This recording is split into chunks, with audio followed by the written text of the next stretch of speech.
Sure, please go ahead. I had to drop off before it was killing me because I had to get somewhere in less than half an hour. And I'm like, leave. Anyway, what kept coming through, you had mentioned it, and I thought, okay, well, it's already mentioned, and I couldn't get it out of my head all day, is from the practical to read a menu just on the left side and be okay with it. I mean, absolutely. And that was something that I woke up with is Veritas was saying, I just heard her so loud, and she was reminding me, Louise, you dream, and that's good, but attaching a feeling to it is total. It has to be total faith because you've never, ever, ever been there, and that was my word, faith, and it's so it's just been all consuming. It was a real. I've never, ever, ever thought I've never been there before to actually be completely, totally honest, deeply honest with myself to say, you don't know. You don't know. And that's okay. But anyway, I just needed to share that with you. Well, how does that feel? It feels good to know that I don't know and to admit it. It's that part right there in your title about true why, the true.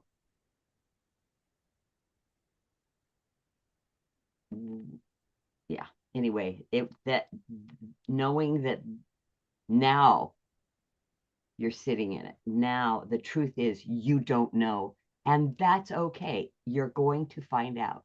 This is the curiosity to to find it, but know it's coming. Well, so look at the way all gets linked together. What you just shared is linked to the reticular formation system. And so let me give you a little bit of logic here of why this is possibly being expressed now. That'd be okay? Yes. Okay. So session one was what? Identity. Yeah, my identity, right? Who do I become? So we're talking about our why. So is it not possible that in understanding our why, our core DMP, our definite major purpose, that's going to shift your identity? So part of your identity, when you look at your hand now, that was the very first thing we did. Look at your hand. Who is that hand? What if you look at your hand right now and say, this is a left side of the menu hand? It creates neuroplasticity. It creates new neural networks. It creates us to go into our mind and say, I don't even know what that means. Right? Until come up with the words, because there are no words in the limbic system. There are no words in the amygdala. There are no words in anywhere in the brain. It's all chemical. It's all emotional. It's all driven by thought. So if any one of us, based upon the first three topics we touched about in your why, first one being logical, we designed it, we drove it towards a financial number. Does your identity change now? Right? I need to be someone who is left side of the menu mindset. Right? The logical want aligns with your future self and the identity that you're creating. It's the seed for transformation. See, all too often we'll go into the why. Tell me your why, and we want to get people. I want to take care of my kids. I get it, but that's not your why. Your why doesn't have any words. It has an emotion that we try to do our best. We try to do an infantile ability to express it in words. And when I say infantile, when you grasp, when you gather, when it sinks in, and your why becomes so absolutely a part of every breath DNA, every molecule in your body, words pale in comparison, right? I try to describe one of the most beautiful sunsets. You just say, oh, it's beauty, right? So I want you to become aware of that your identity is shifting. And if your identity is shifting, right? So then we go to the practical need of our goal.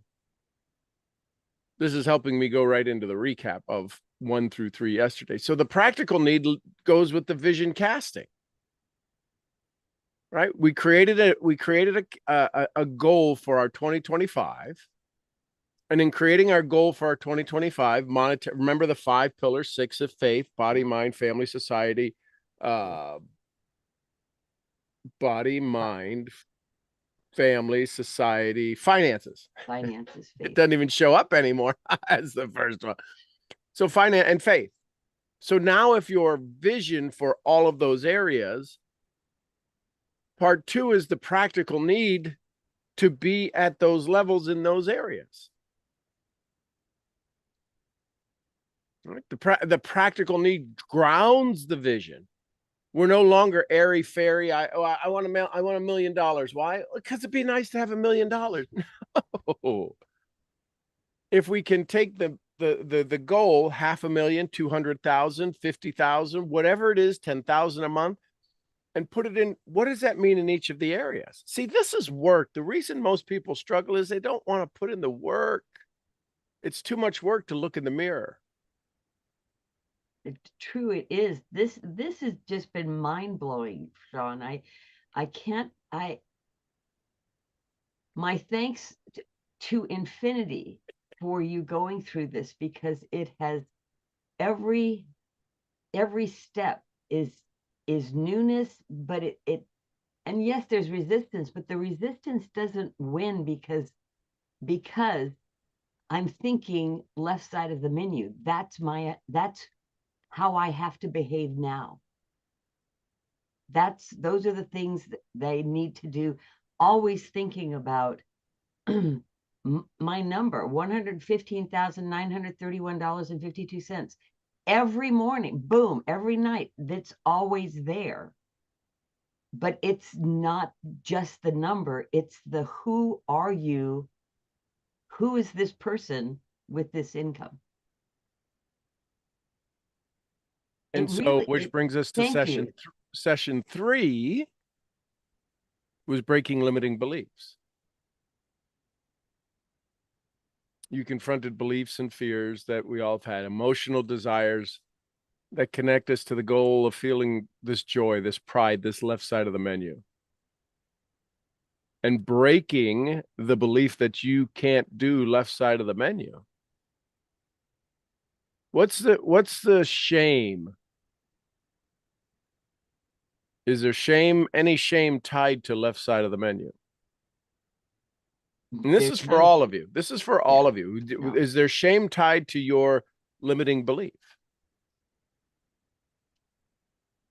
There is shame tied to my limiting belief.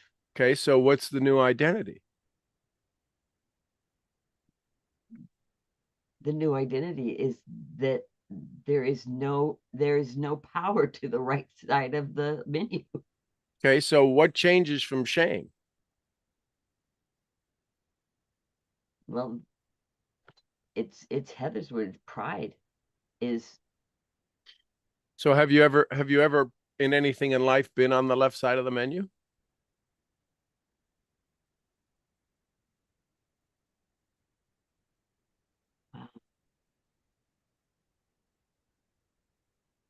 Well, yes, my sister trip, my trip to the ranch. Yes. So was there shame in your sister trip or coming to the ranch? No. So don't you have recent evidence of some pretty big things that were effortless and shameless? Yes. I do. Yeah, but don't say yes. I absolutely Say do. yes. Yes, I do. Yes, I do. See the difference? Did you all hear her voice? This is important. This is neuroencoding. Y'all getting this? Do you heard her? I said, don't you have evidence that this is true? And she went, yeah, which was decibels less than the rest of her story. Y'all heard that, right? This, ladies and gentlemen, that is one of the most powerful things. If you can pay it so much attention, because in the beginning, you're going to have to. In the beginning, you're going to be worried about, are you doing enough? When you get over that, if you just show up with love in your heart and kindness on your mind, you'll begin to hear things like that. And when you hear these shifts in people's responses, because all of you are going to go talk to people. Uh-oh, people, right? That's not going to be the case anymore. So I promise you, Wheezy, you also have a lot more evidence than those two recent things. So what happens now if you have evidence that you've done left side of the menu? Now become aware of when do you stop left siding and go right side? How about love for your family? Left side or right side? Do you look at, well, what's that going to cost me? Oh, left side. Oh, so you have left side. When you go to speak, left side, right side. Left side. Oh my God. Oh, wow, really? Huh. When when you're creating your content and wanting to give the best that you have available to empty nester parents, left side, right side. Left side. So isn't there just one particular area that you go right side and it's finance? Yeah. Wouldn't that possibly be the case for most of us? We're right side on finance. Anytime we spend money, anytime we try to provide a bill or anything else, what would happen? So the identity shift isn't shame for loving your family, isn't shame for caring for your audience, there's no shame in any of that. Yet we lumped the left side of the menu into shame. But it's only for one particular area. So now who's the new identity as it relates to shameless around finances? That's the identity we work on. What happens is we work on things we're good at instead of this one thing that's crushing us. Because we don't want to look at that. I don't see you. I can't hear you. La, la, la, la, la, la, la.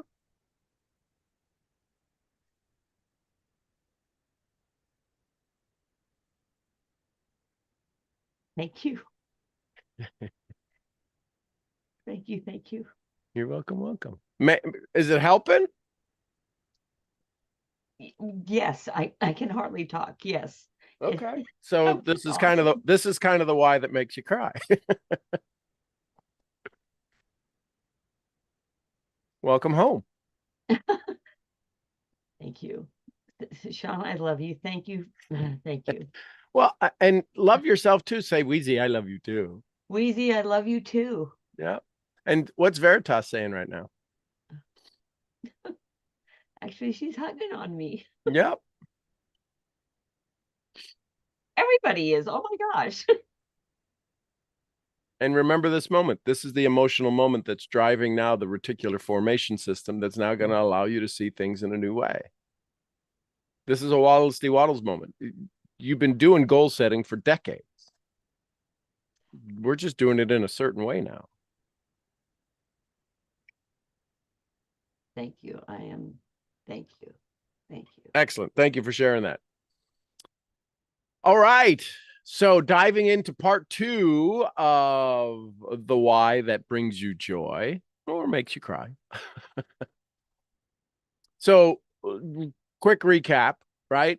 First one was logical, right? And if you miss that, it's inside of the school community. Part 1 is there. I just figured out the challenge with the delay in getting the content in there is that I have all of these videos that I would need to down. Anyways, I figured out a way to convert a live video into a video that you could watch. Most softwares don't let live recordings, the recording, because there's a little word in there that says live in the code that they say, no, we're not doing that. You're not broadcasting live into this particular format. So anyways, long technical story.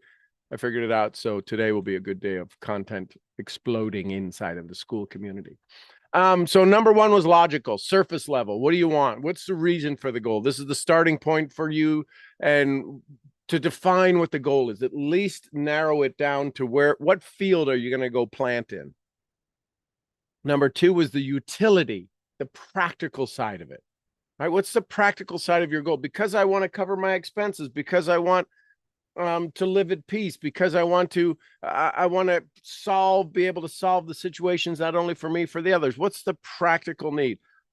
How many of you have a butter knife in the house and you have a steak knife? How many of you, somebody's ever asked you, get me a knife, and you weren't sure what they were going to use it for, and you said a butter knife or a steak knife, right? I call them steak knives, or a serrated knife. Give me a spoon. Do you want a slotted spoon, a ladle spoon? Do you want a teaspoon, a tablespoon, right? So we already have all of these tools. What's the practical use of this goal? And then the emotional desire, because I want to stop worrying about feeling proud. I want to stop worrying about thinking that being proud is prideful. And my daddy said, pride falleth, but right, don't put pearls before the swine, and all of these different things that come into your head. It's like, I shouldn't be proud. No, that's a different understanding. You shouldn't stand out is what that converted to. Don't be somebody who's people can shoot at because you're stepping out. So there's these switches. So what's the emotional desire? So that's what we covered in 2 hours yesterday. I'm going to get better, I promise. I'll do my best to get better. So number four is the identity connection, right? See how these are starting to link up? And listen, I'm the author of this, so it's not as if it's some cosmic connection. It's designed this way. So number four is the identity connection, layer 4 of the why that makes you cry. We're going a little bit deeper. Right. That's why everybody said, but I'm somebody different now after I went through the practical, the utility, what was number one? Good Lord, my brain. The logical, the practical, the utility. The logical, the utility, and the emotional. So now it's the identity. What is the self concept? Who is self? Who is the self that picked this goal? Because you realize, listen carefully, the you that picked your $500,000, $150,000, $5 million, the you that picked that goal is different than the I that didn't have it.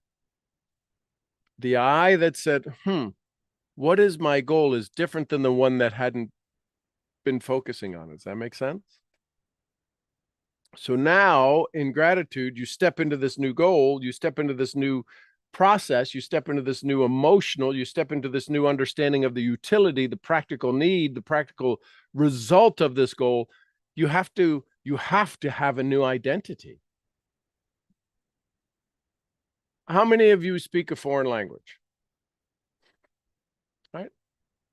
Some of you speak a foreign language. Some of you speak multiple foreign languages.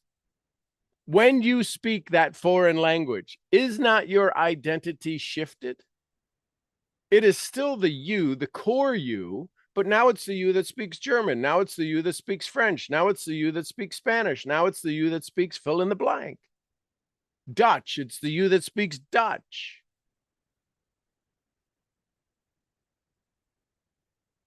What is the language? You witnessed it this morning. If you heard it, it may now click. Is that Louise is now going to speak. Her identity is left side of the menu consciousness. If you are left side of the menu versus right side of the menu, and what this expression means for those of you that may not be familiar with it, is when we go to nicer restaurants, when we go to very nice restaurants where you have to possibly book a week in advance, a month in advance. Sometimes we shop on the right side of the menu. We go, okay, what's in my budget? Okay, so there's $50. Okay, so what is that? What could I get? Oh, that's oysters. I don't know. Oysters Rockefeller. 2 dozen, $50. Okay, what else is under 50 or under? Follow me? So Wheezy is now has a new identity of that part. The right side of the menu isn't of any concern, because if we believe in law of attraction, when you operate on the left side and you have your core values in place, meaning your identity of that, whatever I do on the left side, whatever I order on the left side, I am a converter. I'm a currency exchange office. I bring this in its current value, multiply it inside of me, manifest it into bigger capabilities and capacities. And when I receive this, I instantly have a new resource and reservoir of stories, of telling, of capabilities, of capacities of serving, all of these things that I multiply whatever I receive, and I 10x its value back to the world.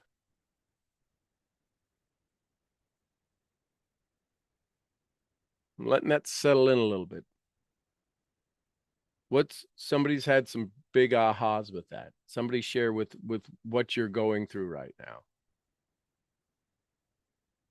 That's some powerful stuff. That whatever you receive, you bring it in and 10x it back to the world. Y'all get this? Because this is a huge concept. Right now, we're having I don't want to say it's a philosophical shift in awareness, but it is definitely a shift in awareness, the way that we take our outside reality, convert it into our personality, and then convert that thing that influenced us from the outside to the inside to convert it back from the inside to the outside. Imagine you're this solar panel that the sun comes in off of the menu on the left side of the menu. You convert it and turn it into power. It's a little bit of pondering going on. Somebody give me some feedback. What's going on in your brilliant brain? What are you hearing? What are you feeling?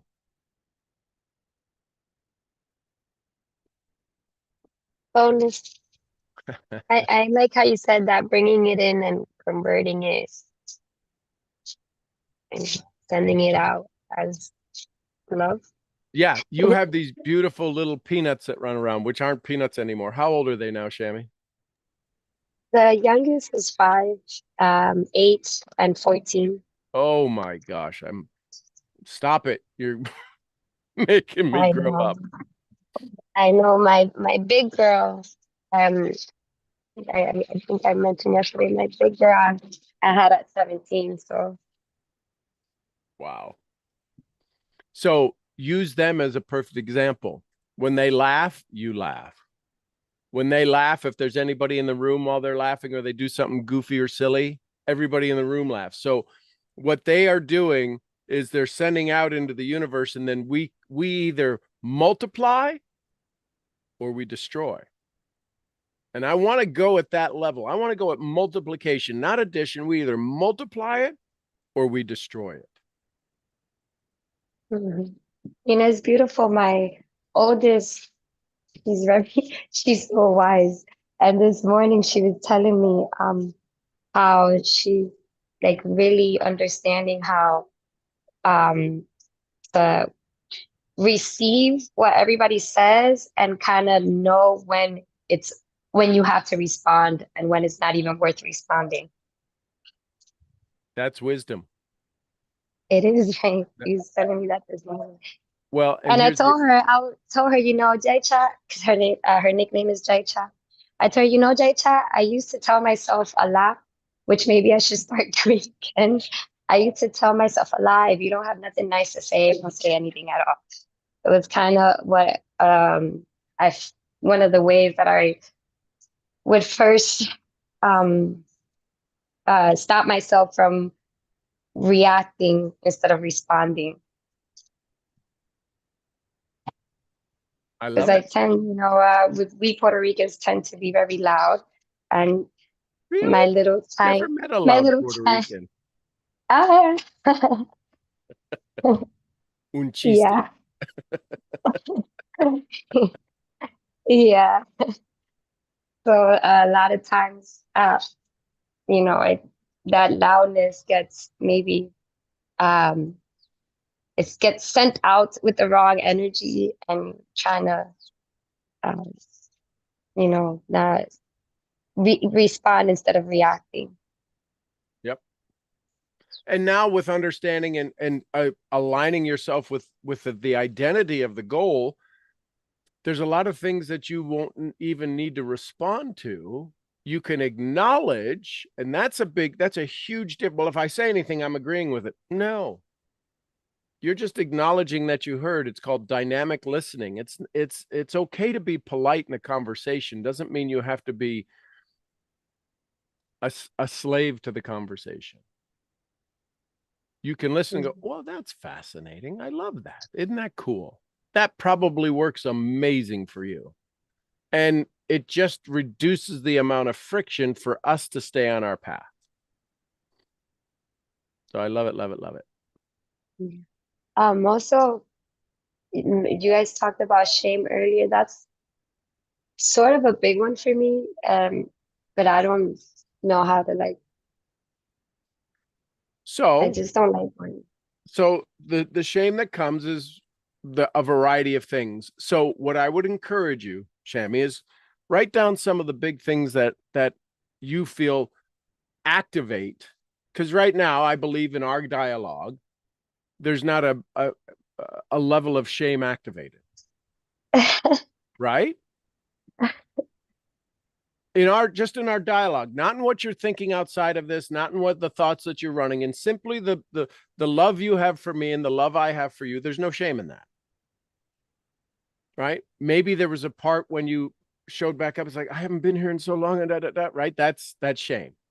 I don't want to take up any time. I need to be here longer, whatever it is. I can I can elaborate on that. Yep, go ahead. When I stopped feeling connected, that was more of where the shame was. I made like a big mistake and got into some trouble, and then was kind of like embarrassed to connect because I didn't want to share Right. what I and I did stay I once I noticed you had a YouTube channel, I would, watch on my own time and kind of like, okay, I'm still connected because I'm still listening to Sean on my own time, but it's not the same than being live with you on. So now I'm that so you're glad to back, be back. is Yes. it okay if I say to you, Shami, you're always welcome, and don't ever feel limited in this community. And I'm glad you're speaking up now because that's shifting energy in your body. So you're always welcome. Your family. I love you. And I never stopped loving you. And the reason that we both know that and you never stopped loving me is because we're back here having this conversation. So take a big breath. And just let yourself be here. Because this is what you're going through right now is exactly what we're talking about in covering your why for 2025. This is a new identity. And you have to be okay with the identity that there is no punishment for missing, no punishment for back, no punishment for you being in a little bit more joy. Does that make sense? Yes. Yeah, because in the past, you seemed to every time something good happened, there seemed to be punishment around the corner somewhere. You knew it kind of was the other shoe getting ready to drop. Ay, por favor. Ay, Dios mío. Yeah. I I want to share. I this currently this past week or two, I actually got a promotion at work, and I felt like yeah, and I felt a little like I couldn't believe it, like a little I don't want to say unprepared for the promotion, but Sure like you were. It was a shock because it can't. So that was Silky, the same thing. Last 2 weeks, so much abundance of awareness, and I can promise you, all of you are. I would ask you to all be prepared for the abundance that's just. It's right there in the room with you. and I And when, mention it because I feel like what I'm feeling not prepared for is to be in that leadership role. And I think it's the perfect timing of connecting on here, and the training that you're doing um is gonna, give me more tools, because I want to choose my words carefully. It's gonna give me more tools because of the self-talk, like you say, it's very important. I don't want to limit myself at what I say, but um, I feel like this is gonna give me the right tools to feel more to feel more comfortable in my new position at work. so Thank as you. you, you're welcome, Shami. And as you go through this, understand this: every tool you already need is inside of you. All of your faith, all of your guidance, all of your capability, your desire to learn, because you may be stepping into a place that there's lessons that need to be learned. You have the capacity to learn those lessons. So part of your self-talk and part of your identity, which is what we're talking about right now, you're reaching your goals, you're getting these promotions. Oh my gosh, my identity is changing right in front of me. Say, I am prepared and ready to do the things necessary to stay in my joy. I am prepared and ready to do the things necessary to stay in my joy. It almost feels kind of odd, doesn't it? I mean, I'm getting a bonus, I'm getting a promotion, I'm hitting my goals. Oh my gosh, it's happening so fast. Let it be fast. Let God's hand be touching this, because this is beyond your control. And when we realize our connection to the universe, to the God source, that every goal we want is beyond our control, otherwise we would already have it. We have to allow the universe, we have to allow the God source, whatever it is you feel where the goal exists, we have to allow it to flow in, because it's trying to get there. These are the knocks on the door. These are the little subtle hints. These are like, you won't believe what happened. You know what I learned. Oh my gosh, it just keeps going. It just keeps getting better. And so what do? If our identity doesn't match, we go, of course I should have failed. Of course that should have happened. See, that's what always happens to me. How many of you, when trouble shows up, you go, that's my life? Because your life is going, well, I'll be damned. Let me give you what you really want at a subconscious level. This is why it's really important to get to the emotional side of the identity of who we're becoming. And here's the big reality. You are already it. You've just piled a whole bunch of negative thoughts and unbeliefs and things that aren't you. That's why what we're doing here is called personal undevelopment. So I love it, love it, love it. So good to see you. Give you a big hug. All Gracias. what? Denata, all what? 5'1" of you, you little peanut. Take the 150. See, you're gonna grow. You're gonna get taller when we take some of this pressure off of you. You're actually a 6-foot tall Puerto Rican hottie. I love you.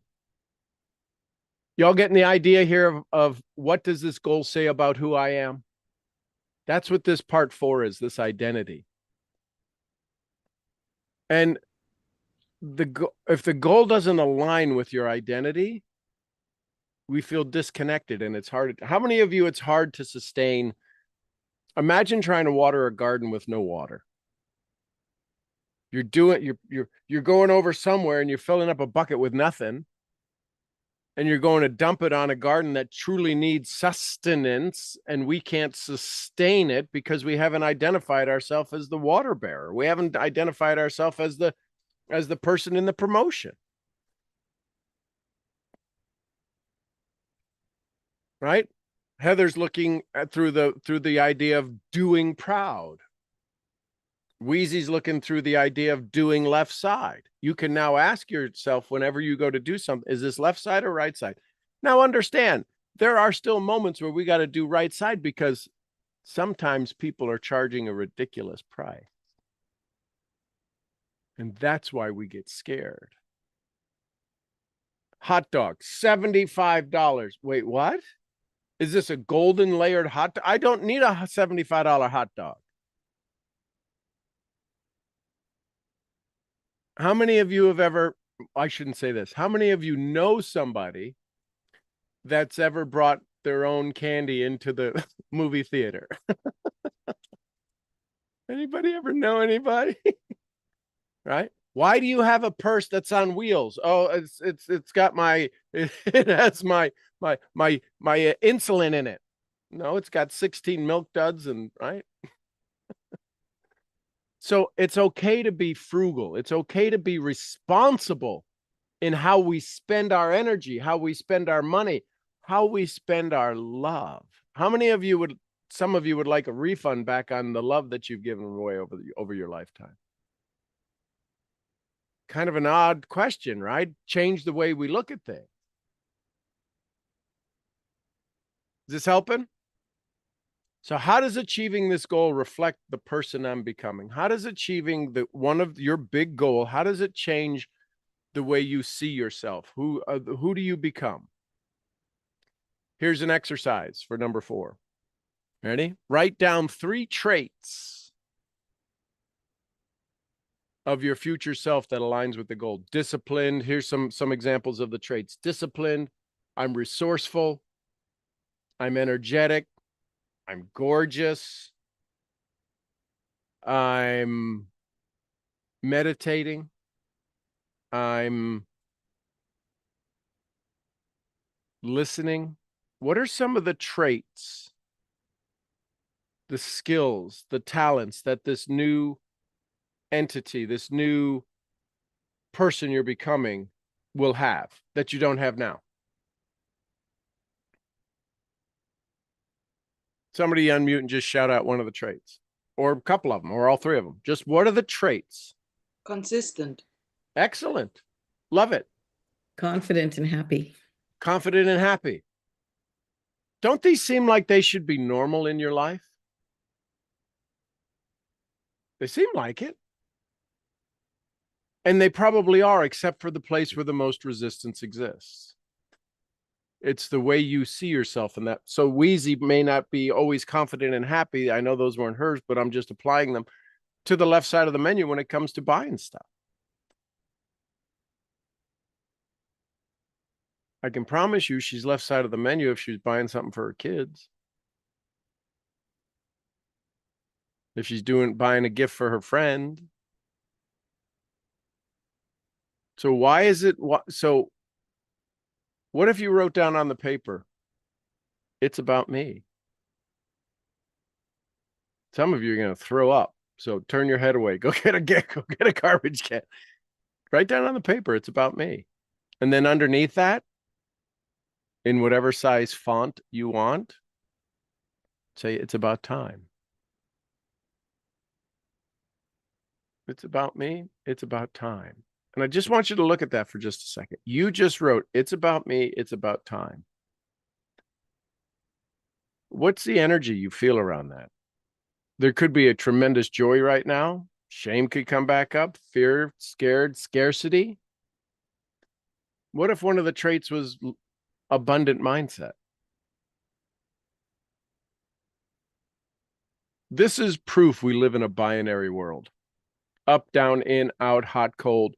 We talk about all of these shades of possibility and our willingness and desire. It's an all or not. It's either in or out. It's Sadhguru, misery or joy. And when we start to express to ourselves, through ourselves, this identity, this is the biggest part of who we're becoming, is the identity of the person that is already successful. How many of you have heard of doppelgangers? right? Doppelgangers are, there's a version of you. Burt Goldman, in his PDQ program, talks about doppelgangers. The doppelganger is the version of you that already exists with all of this knowledge, all of the skills, all of the talent, all of the abilities, all of the mindset, all of the beliefs, all of the core values. Your doppelganger already exists, and your job, should you choose to accept it, your mission, should you choose to accept it, this tape will blow up in 5 seconds, is to step into that vibration. It's why when we do our meditations and we go into our sanctuary of undevelopment and achievement, you step into those doppelgangers. It's why you come out with, oh my gosh, you won't believe what I just came up to. It's why we have our archetypes, so that we can have a safe place to go step into that best version of us. So part five of the why that makes you cry is legacy impact. What is the ripple effect of you achieving this goal? What is the ripple effect of you achieving this goal? Now, what's an easy way to start to describe or start to give yourself some framework, right? What we're doing is we're changing the picture in the frame. You ever use a frame and take an old picture out and put a new picture in? We're putting a new picture in the frame. What we need to understand, what we need to become consciously aware of, is the actual frame itself. What is holding us back? What is the thing that accents the picture? How many of you have ever gone to Hobby Lobby or someplace and you were looking for a frame for a photograph?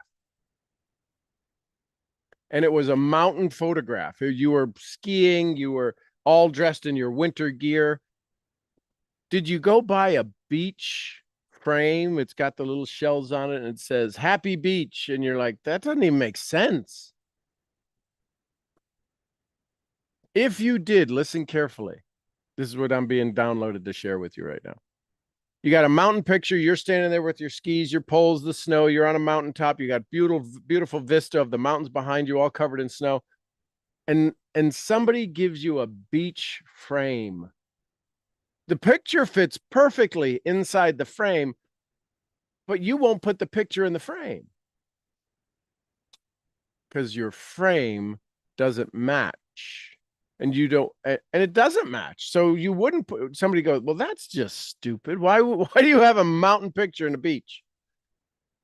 Then you got to tell the story. Oh, well, it's the only frame I had. How many of you are operating with the only frame you have and it was given to you? Bonus. It's bonus. And it was this frame that was given to you by parents, by people of influence, by your society. Right? We heard Shami say earlier, Puerto Ricans were kind of loud. I never met a loud Puerto Rican because they're all loud. So there's no variation and they're just loud, period. So you can't say they're loud. They're only loud when you compare them to, El Gringos. The point is that that's a frame. Do you know how many people would love to be able to go, right? Back when I was living in Puerto Rico, down in Old San Juan, by Isla Verde, there was this little place where everybody would go drinking called Alto de Cabro, Goat Hill. Oh my God, the pinchos and the medalla and the Bacardi rum just flowed in that place, and it was a safe place because all the cops and the judges went there too. So nobody caused any problems. My point is that was a frame. Now, probably not as popular. I don't know. Could be. It's been 15 years, 20 years. Mason was a baby last time I was there. So I say that to say, so I have a frame of Puerto Rico that's 20 years old. Part of it might be true, part of it not. You have a frame of you and your goal setting is possibly decades old. So when we talk about legacy impact, what does legacy impact look on this new picture? What's the frame around it about legacy?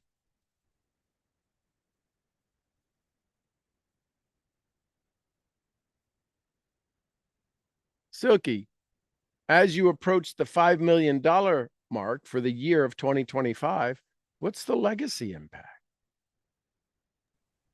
Well, it's huge for my family, certainly. But I was just thinking, what do you change, the picture or the frame to make it match? That was just came into my mind. So since That's you welcome, are welcome Alemania, welcome Germany mindset, welcome legal mindset, right?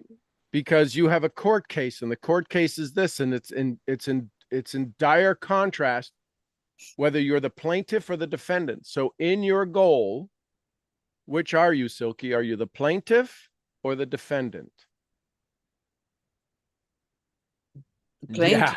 fully, because if I'm there to defend something, then I'm not going with the flow. I'm going against. So now what if you started to ask, so now ask the question about legacy from the plaintiff's point of view.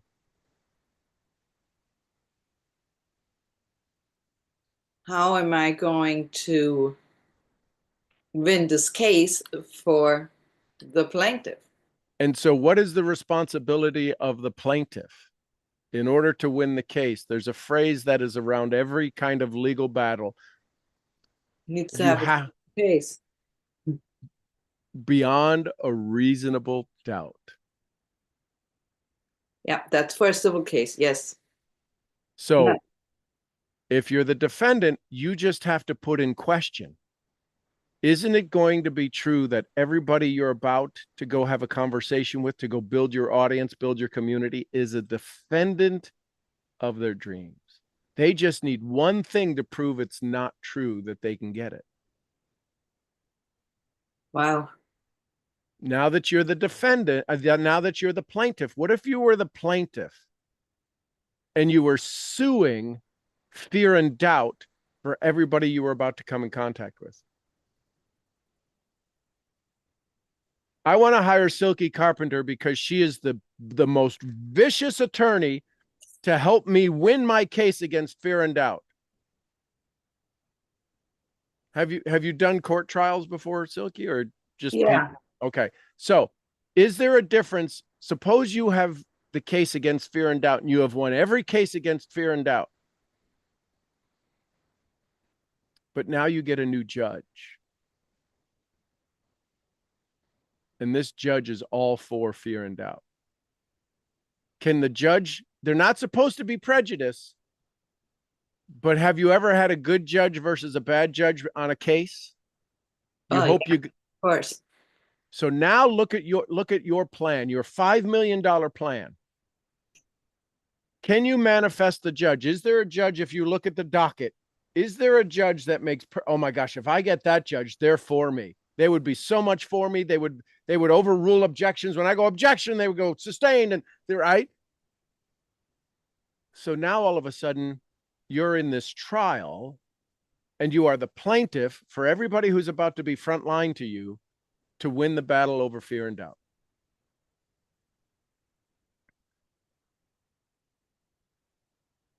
Kind of gives you a little bit better understanding, or do you feel better that you actually can use your capabilities and capacities as an attorney? Yes, but it makes me feel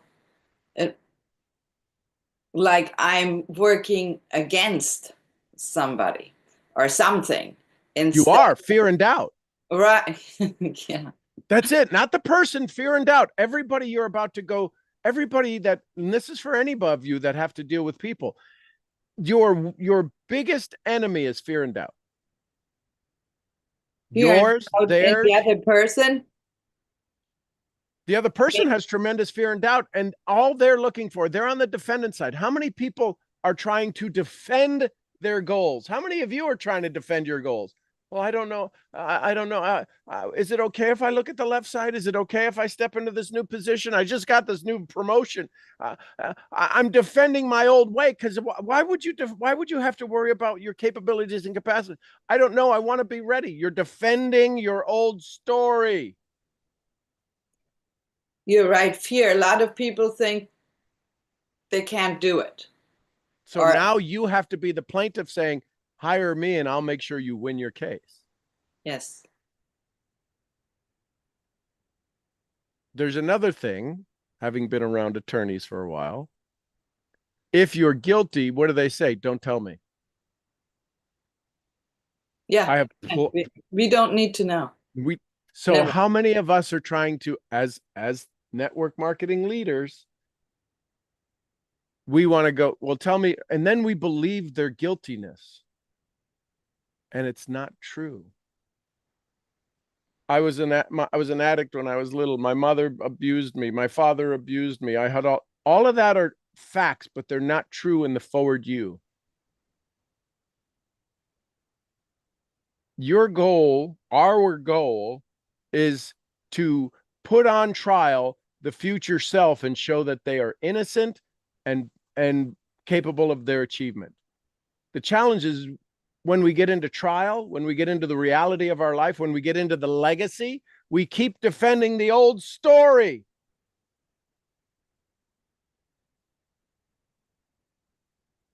You want to start with a clean slate? Write somewhere on your paper, clean slate, starting new. You are an infant with decades of years of experience. Now go to work.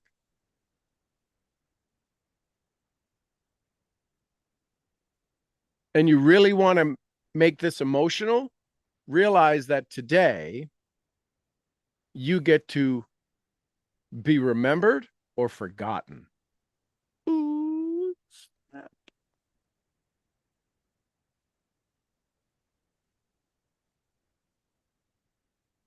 This extends beyond the self. This is connecting with contribution and purpose. Well, I think you said a few days ago that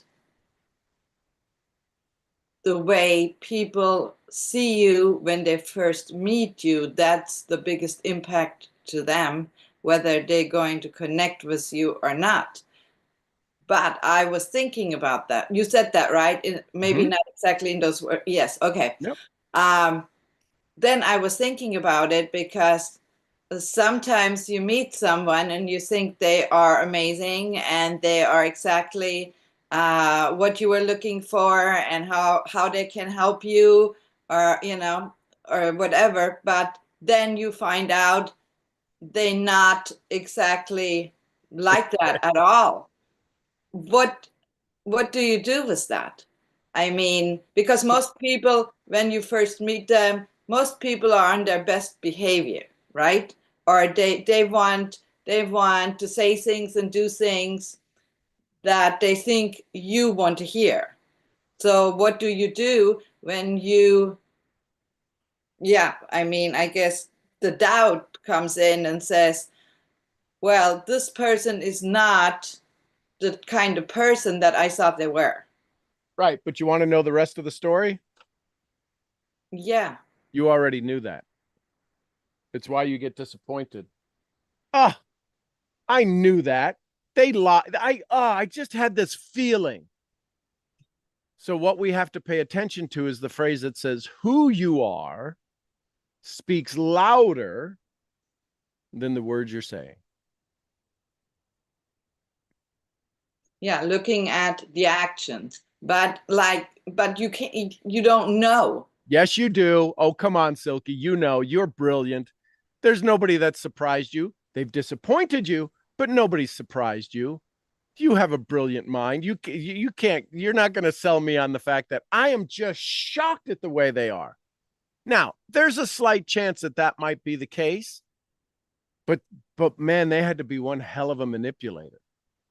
And if you've ever been manipulated, you know what that feels like. You know the subliminal clues. You know the little frequencies and the way their head tilts, and you go, my God, they're just like so and so. But they seem a lot nice, and it's the truth. We know the truth. Yeah. And a lot of times we're mad at us for falling prey to that. Yes.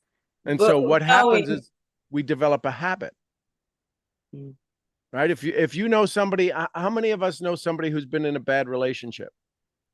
And we can see the bad relationship and they finally get out and we go, congratulations. Oh my gosh. And they're just like that sheep that we see in that video.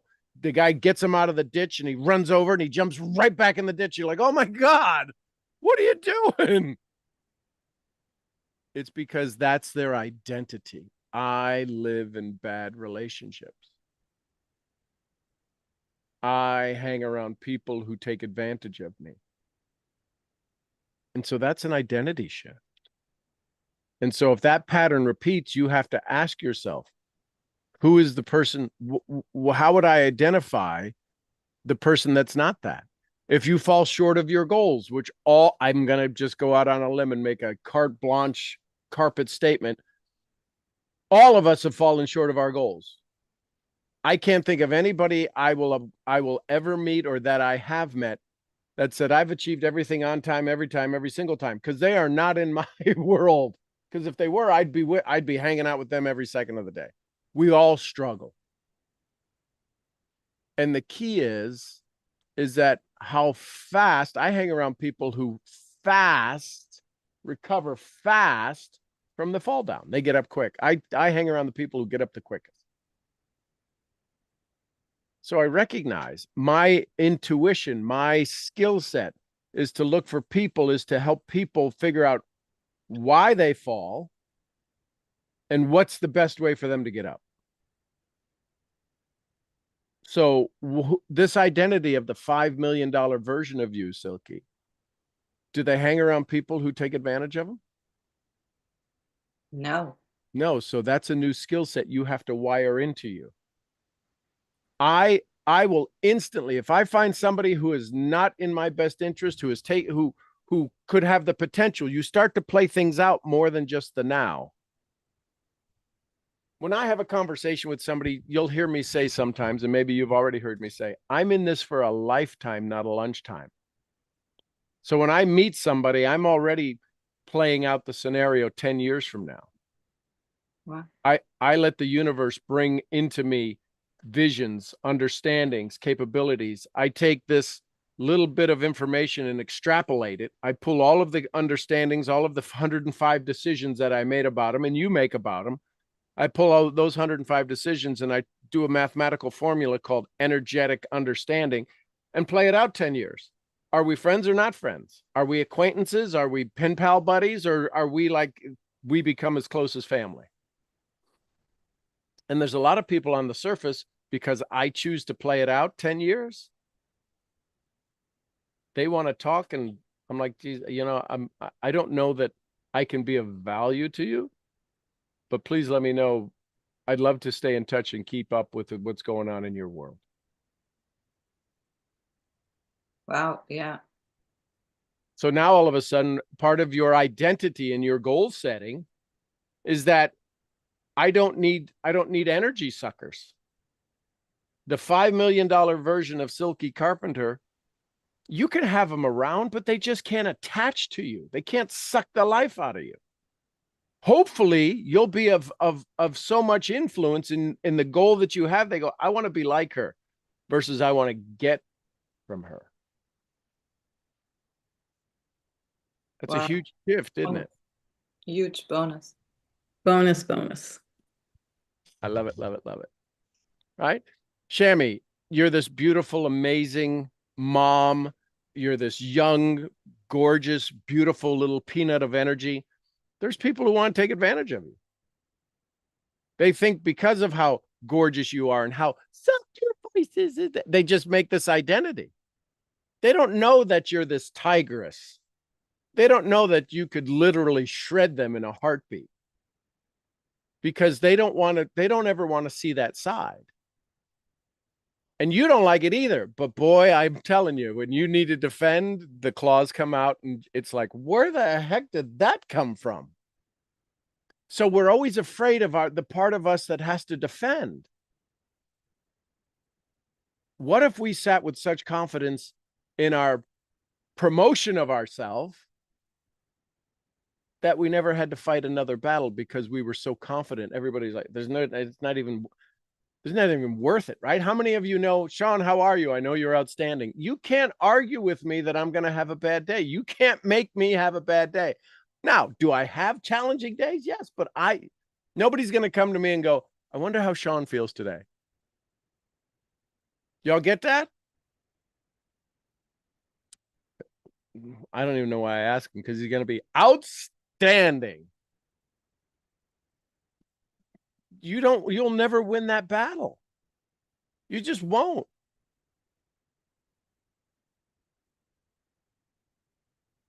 Does that make sense? So part of your identity is stepping into the legacy. We got 2 more layers to go yet. Y'all still good? Y'all take a big breath. Ready for number 6? Type 6 in the chat. Y'all ready for number 6? Type 6 in the chat. Here we go. Core belief. That's what all of this is getting down to. The who's this and what's that and why is this? When you operate from your core belief, this is the deeply rooted belief driving the goal, often tied to formative experiences. This is where your past comes in, and sometimes not in a good way. If you've had people who've taken advantage of you before, your new goal is not going to use that to form this result. How many of you have ever made Jell-O, right? If you've made Jell-O before, doesn't Jell-O take the form of the shape it's in, the container it's in? Right now, you're Jell-O. And what we're doing is we're forming the container that you're going to put your goal in. How many of us have ever seen the Jell-Os or the where they're at an angle? You're like, how did they do that? And they tipped it in the refrigerator, right? They tipped it and the water was level, but the cup was at an angle. So when you stand the cup back up, the Jell-O looks this, and it's so cool. And then you pour the next layer in, right? So what we are doing in this decision of self is forming my container. So write down on your sheet of paper, what's my container? What's my container?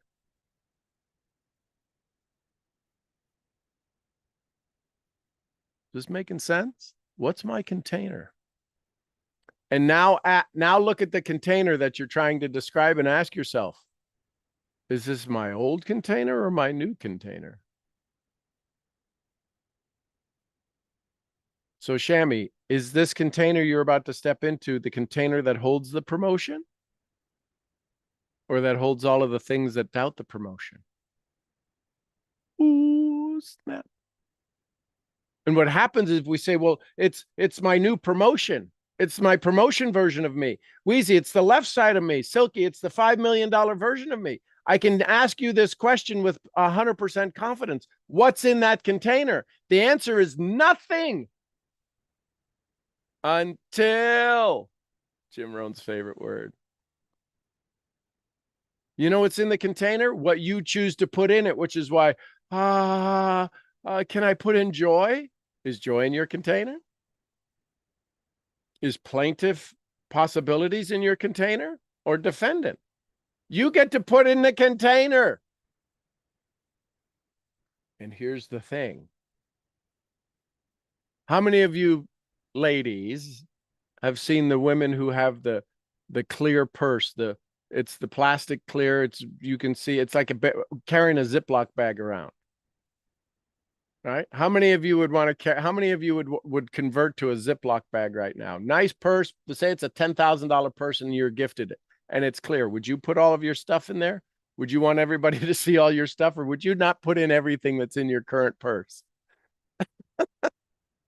The lipstick and the 32 candy bars candies that are in the bottom, the Halls, the Certs, and the dust and the open sugar pack that's down there that you haven't got out yet, and the Cliff Bar that's 6 months past its due date, but it's in there just in case. That's what you're doing now. You're putting yourself on display. When you go set this new goal, when you set this $5 million goal, this $250,000 goal, this $500,000 goal, whatever it is, you are putting yourself on display. Well, how is that? I haven't told anybody. Because if you are going seriously after and towards this goal, your vibration is going to change. You will be seen. You will be heard differently. People are going to ask you if you've lost weight. Anybody been complimented about how good they look? Oh my gosh, did you lose weight? Anybody been asked? And you haven't lost a pound.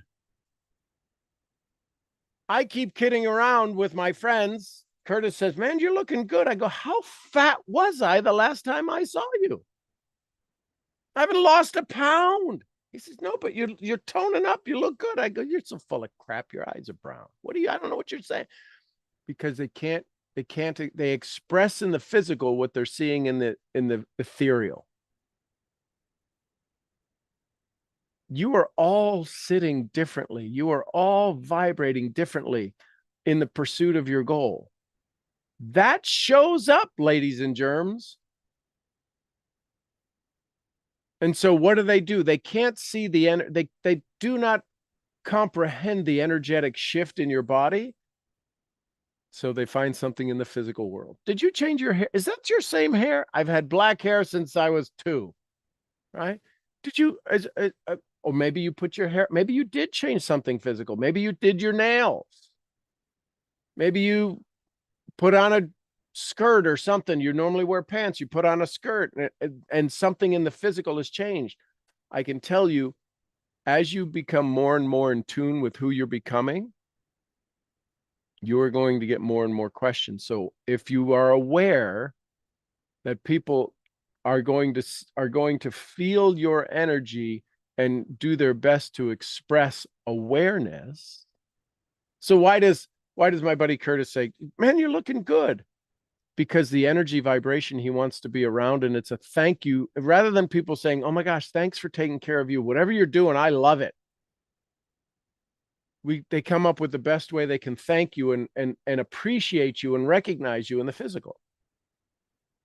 That should make all of your heads just go. So I have a question. Sure. So when Curtis says this to you, do you think he's saying it to make you feel good, or that he's saying it because he thinks that's what you want to hear? No, he's saying it because he enjoys the present moment. And guys, typically, we're not Curtis and I have an unbelievable, closer than brothers. And he said, man, I just love when you show up. You look amazing.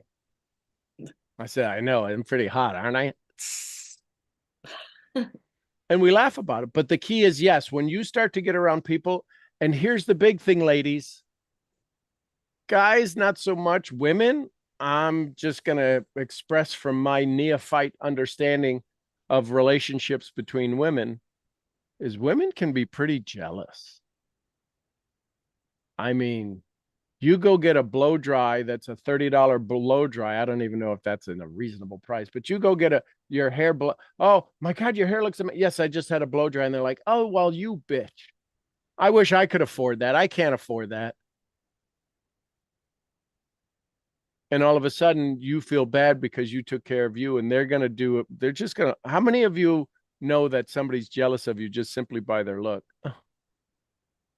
Do you know how many words that speaks to you? Do you know how many memories that brings up of when you weren't enough? So I promise you, ladies, you are in for, I'm just going to say it, an attack like you've never had. And they're going to lie to your face going, man, I'm so excited for you. You witch on a broomstick, blah, blah, blah, blah, blah, blah, blah. It's coming. And the reason most people struggle, the reason most people hire me is not to help you set the goal. It's to help you grow the goal. And I can promise you, the attacks that happen consciously, subconsciously, you're going to go to sleep tonight. Why did she give me that look? And all you're doing is bringing about lack instead of progress. This is why we need the nest. This is why we need the brain talk. This is why we need the self-talk. This is why we need the EFT. Because you are about to be attacked. If you're truly going after the goal that we've all talked about in number 1, what's the practical number? You are about to be attacked at so many levels.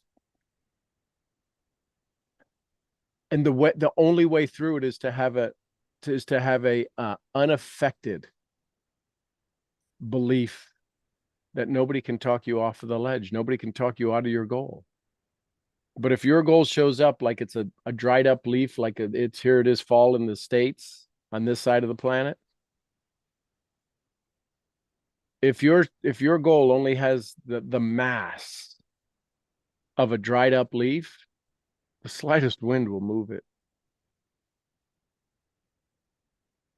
The slightest weed will stop it. You have to be the tree. The wind blows, the storm blows on the mountain, and the mountain laughs and says, the storm says, I am the storm. And the mountain says, I'm the mountain.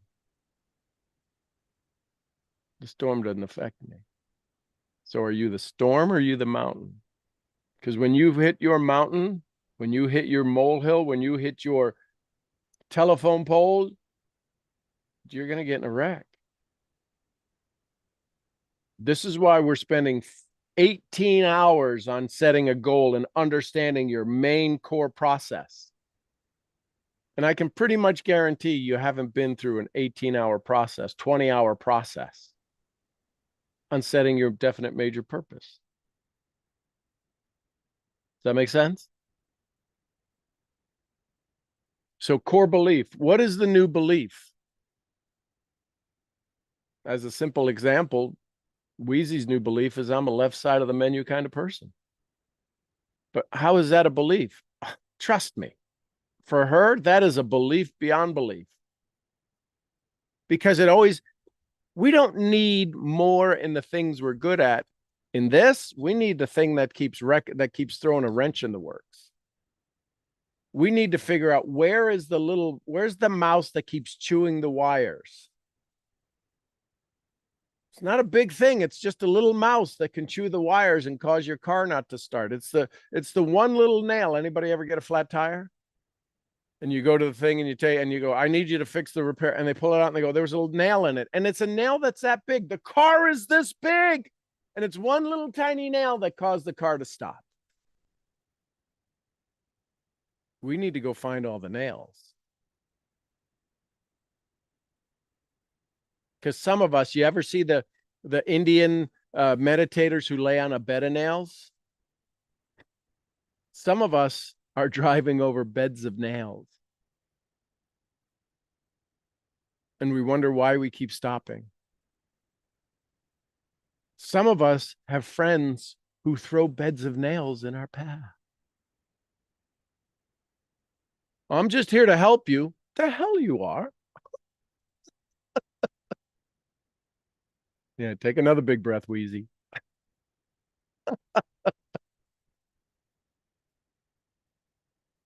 This layer taps into your history and values, uncovering the belief systems that you've used and how they shaped your motivation. What early experiences shaped your desire for this goal? Now, this goal is not out of alignment with who you are. Listen carefully. It's why Joe Polish talks about in the movie The Secret. He says it's a Sears catalog. You can have anything you want because what you want is different than what I want. You want a house? I want a house. Our houses are different. I can promise you they're going to be different. And living in the world of abundance, if they did happen to be exactly the same, there's enough material in the universe to allow you to have exactly what you want, and I have exactly what I want. So what is the belief that started you on this path? Was it you wanting a bicycle when you were little? Was it you wanting recognition when you were little? What is the belief that's allowing you to even profess this goal? Is it because you were in lack? There's a lot of people who want financial stability because they didn't have any financial stability as a child. If you've ever eaten tomato soup that was ketchup packs from McDonald's in warm water, you may want a little different things in your life.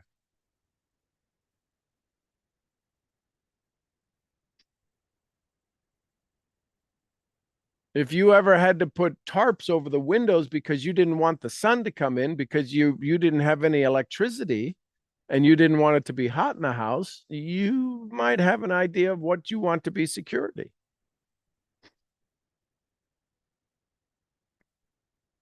By the way, lessons I've experienced.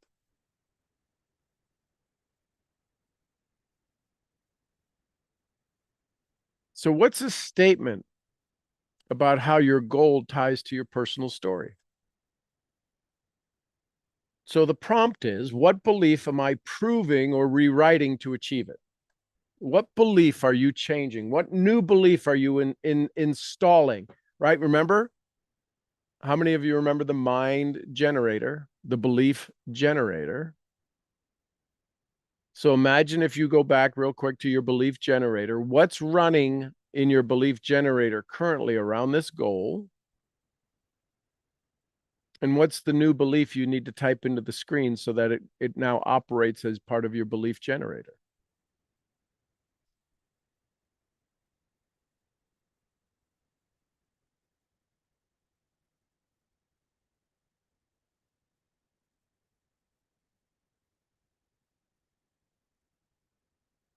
Just making sense? Bonus. So Shami, as you, one of the things we did in some meditations, and you can find it on YouTube, is the belief generator. You have this generator that's running in your brain that is generating all of the beliefs you have. If we wanted to install a new belief, just like pulling a file out of a file cabinet, or have you ever delete a file off your computer? Move it to trash, you literally dragged it to trash. What would be the belief? What would be one of the beliefs that, and you don't have to say this out loud, I want you to just, I'm giving you a visual for it. There's a belief you currently have about the promotion. There's a belief you currently have about being a mom. There's a belief you currently have about your finances that you know isn't serving you. And you're like, why does this always happen? I want you to imagine that belief, and I want you to click on it, see it highlight, and drag it to the trash. And here's the thing, here's the part that most people don't do. Go empty the trash can. I want you to hear that sound when you go empty trash can, right? Like it's crinkling up papers. And then decide, what's the new belief you install? I'm enough. I'm promotion worthy. And now run that, hit enter, and watch that run in your belief generator. It may make you want to get your tummy a little upset because it's a new programming running. It's like, what? Yeah, you just licked your mouth. You just have all this saliva going. You're just like, you're in stress right now. You literally went, I have no water in my mouth. Your body was in fear of this new belief. It's okay for it to run.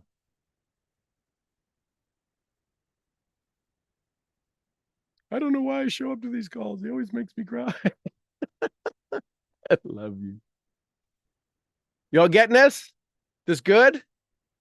There you go, Wheezy. Take a big breath. Ooh. And so now layer 7. I don't even want to go there. It's the true motivational why. It's the ultimate emotional truth driving your efforts. Your deepest reasons for pursuing this goal. So what's your true because achieving this goal will make me feel free, feel proud, feel fulfilled, knowing I've changed my family's future and honored my potential. Just write that down. Don't write the I down. Just write down the words honor my potential. Don't write down I am. Just write down honor my potential. And then do this. Just circle the word honor and circle potential. Let that soak into your body right now. What does honor mean to you? What does potential mean to you?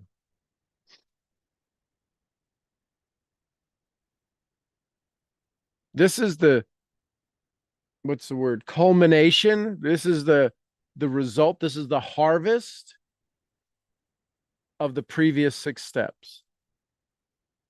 This is an emotional truth that maybe you've been afraid to discuss with yourself before.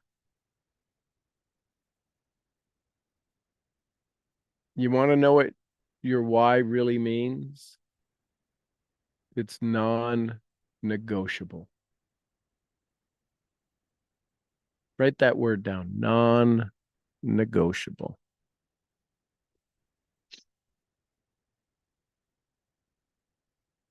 If it's non-negotiable, can anybody ever talk you out of it? If it's non-negotiable, can an old story show up and go, yeah, see, you're not going to make it happen? I know I have some evidence that shows I've lacked in my success before, but this is non-negotiable. I will do it until. So now look at your goal. Look at the identity. So let's go back through it. Let's look at the identity. Number 1, who is the identity? What is the thing that you want? The 150,000, the 200,000, the 500,000, the 5 million. What if that becomes non-negotiable? What shifts in your identity that becomes non-negotiable?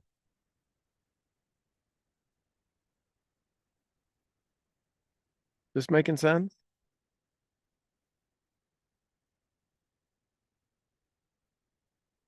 So if you have a new sheet of paper or flip to a clean sheet of paper, do that real quick. I want to give you 6 things here real quick. Tony Robbins, Maslow talks about the hierarchy of needs. And the hierarchy of needs, one of the biggest needs we have is security. The first need we have is security. I want to be in a safe house. I want to have a safe this. That's Maslow's hierarchy. You can Google that. I'm going to talk to you about the 6 basic human needs to improve decision making. So somewhere on the paper say 6 human needs for decision making.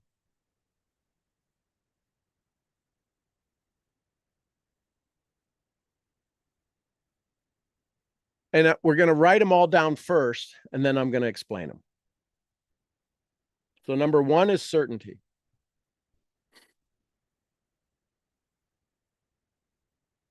Number 1 is certainty. Number 2 is uncertainty / variety. Uncertainty / variety. Number 1, certainty. Number 2, uncertainty / variety. Options. Number 3 is significance. Significance. Number 4 is connection / love. Connection / love.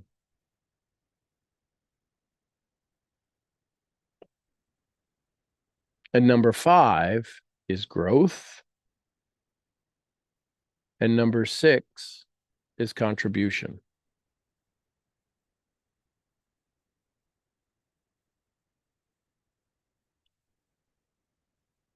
So certainty, uncertainty / variety, significance, connection / love,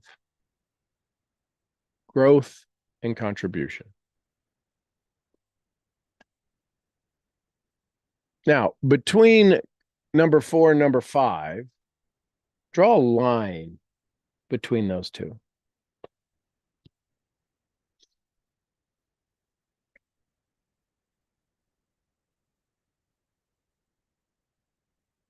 If you were to pick two areas of the first 4, 2 areas of the first 4, where do you think you would most like to operate?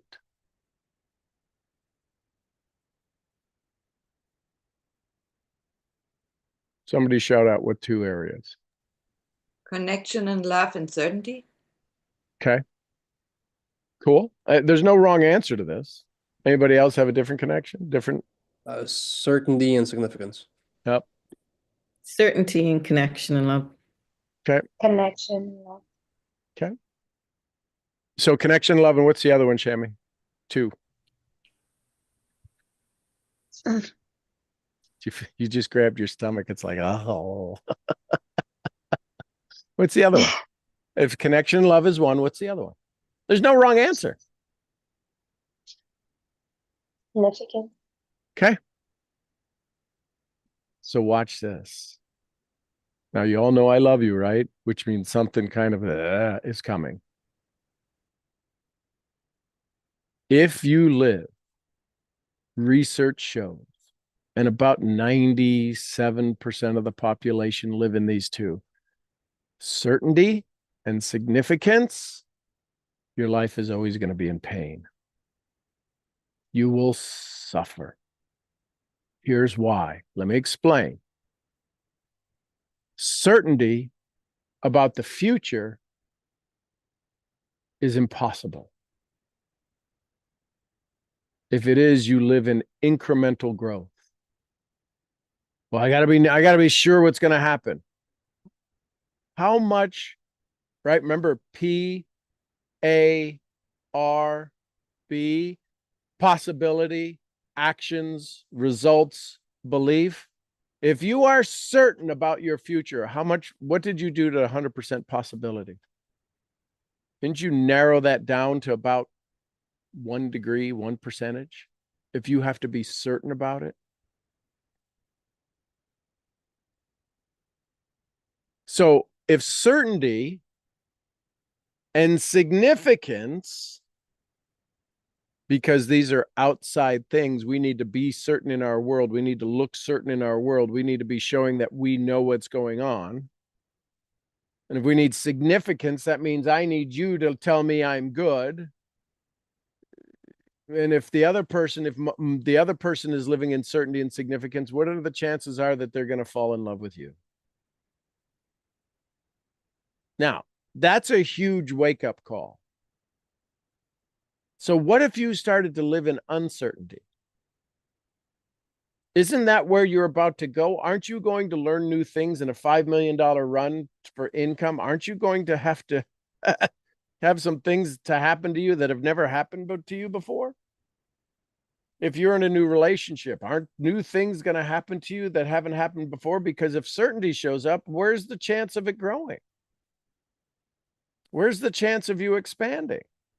Now, the reason that I said these top 4 is because here's the thing. Your life is going to have all 4 of those before you can get to growth and contribution. That's why I took them off the table, because most people go, well, I want to grow and I want to contribute. You are living in significance and certainty. There's no way you can give growth and contribution. It's impossible. It's why we struggle.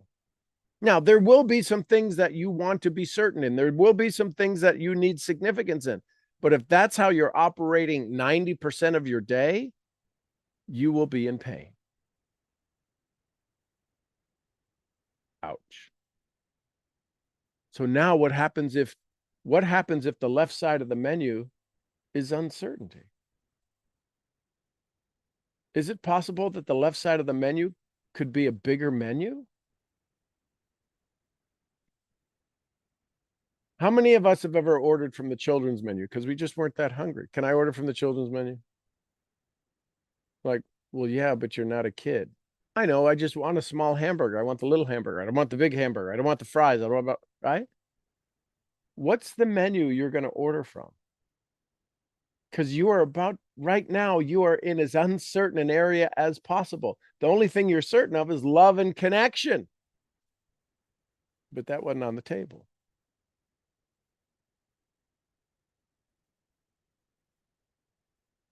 So as you go through your goal, what's certain about it? What's uncertain about it? What's significant about it? What's love and connection about it? Because you're going to have all 4 of those before you can get to growth and contribution. Most people say, well, I want to give back to my family. Good. How's it going with certainty and significance? How's it going with love and connection and uncertainty?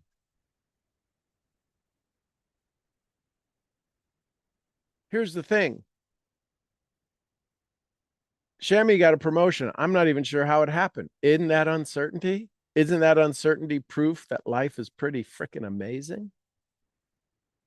Silky got invited to write an article for Business for Home. She wanted it, but it came in and she was uncertain when she got it, but she loved it and she finally did it and she did it in a day. And people are like, oh my God, this is awesome. And one person shocked her significance going, well, why would you do that? And it took her out of her significance. She didn't get significance from that person. And it changed everything about her for about an hour. Until. So I'm going to invite you to a world of uncertainty.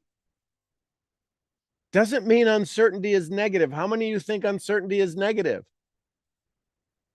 Do you think the sunset that you've seen or the lake and the birds landing on the lake are going, I wonder if AJ is going to like this little walk?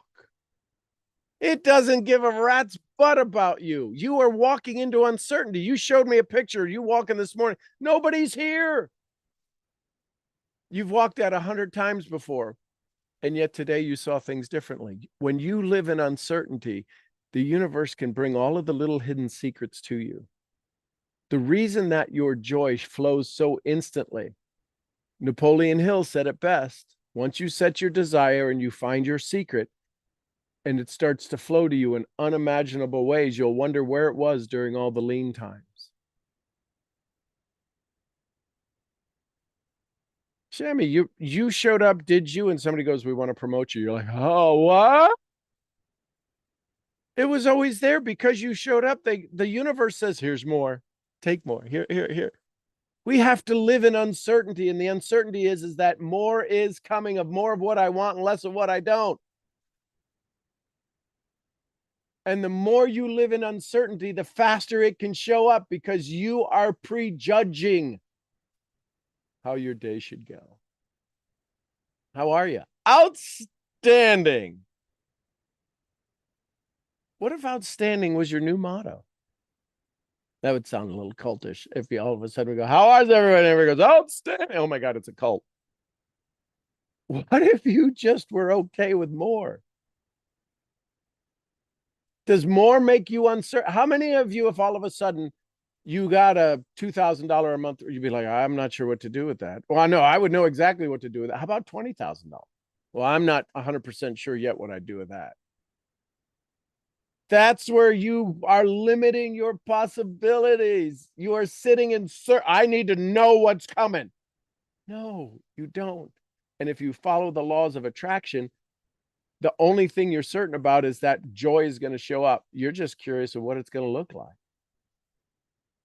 It's going to be a puppy wagging its tail. It's going to be a kitten that goes, oh, how cute.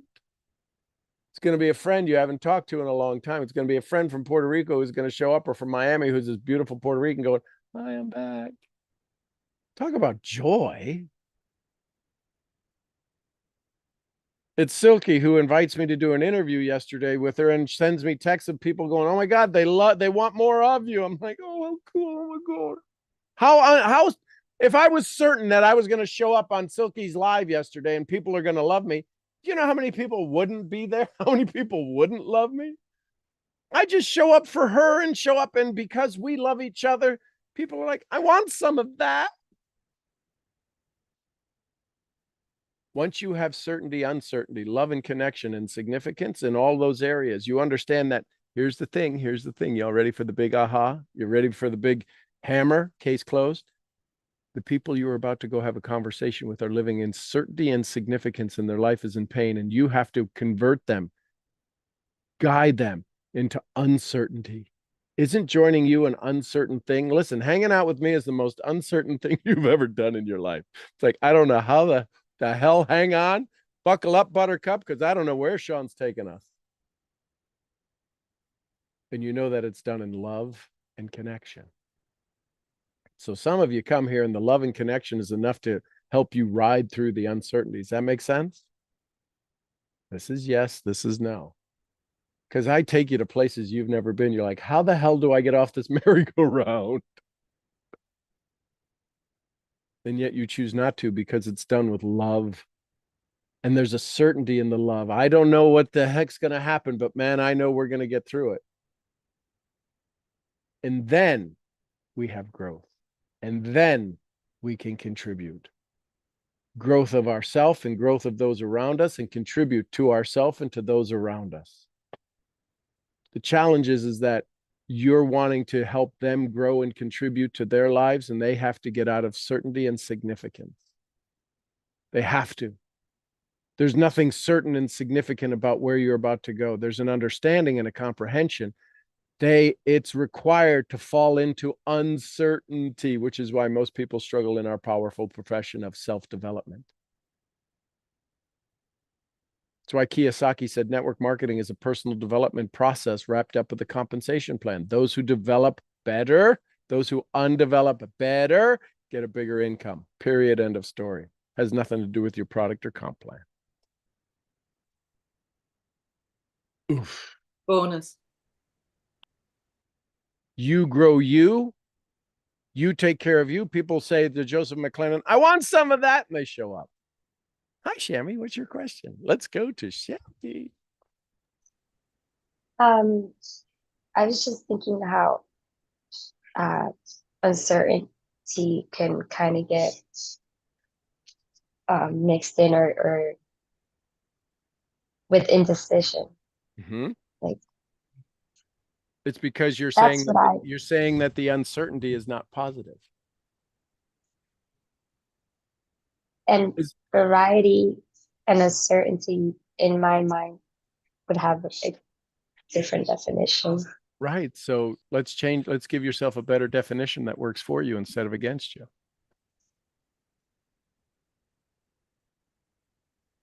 So what would be the new definition if uncertainty shows up in your life? Is it to take you down or lift you up? Lift me up. Yeah, you sounded like a little church mouse when you said that. Let me hear my Puerto Rican powerful woman say it. Which is it? To take you down or lift you up? Lift me up. You feel that differently, don't you? Can you own uncertainty is meant for your good? And here's how we make sure that how many of us would like to have uncertainty always meant for our good? Anybody want that? Drop a 1 in the chat. We have our definite major purpose in place. Jeremy, do you want to take care of your little peanuts? Would you do anything to take care of the little peanuts? Yes. Would you like for them to have more, for them to have less? More. And I always thought like I want them to have more certainty, more security. Well, the certainty they can have is that mom will always deliver. Right? Now, mom doesn't know what the hell she's going to deliver. But you know that you need something different to deliver more, right? Yes. So if different, so do you see where the struggle starts to come in? Well, I'm afraid of different. So guess what you don't have? More. Ah, crap. This is a belief that needs to be upgraded. So write down upgrade my belief on your paper.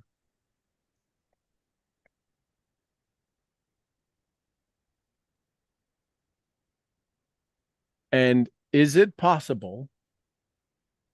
Let me just say this. Isn't it true that everything about to happen to you is just going to happen? It's your interpretation of it, whether it's good or bad. Yes. Right? How many of us have ever gotten a speeding ticket? How many of us ever said, you know what, that probably kept me from an accident? But we don't necessarily look at it that way. We're like, I got a ticket. It probably was God going, you know what? If you kept going, you'd have been in a world of hurt. But we don't look at it that way. So everything that's about to happen to you, Shammy, is your interpretation of it. So what if all of a sudden you started to look at everything as good? Is it possible that everything that's about to come to you would be more betterer? I know that's not good English, but would be more better for you? Yes. But here's the identity. Well, it can't all be that easy. My mentor would say, "You're right. I'm rich. Let's move on." Who's Shammy if all of a sudden good stuff happens to her day after day, week after week, month after month? I'm not what my mom said I'd be. I'm not what my dad said I'd be. I'm not what my ex would say I'd be. I'm not what anybody else would say I'd be. I need to struggle. I had kids early and I'm all of this and I'm this identity that nothing ever really good happens to me. I would convert that. That's your self-talk. You said it earlier. That's your self-talk.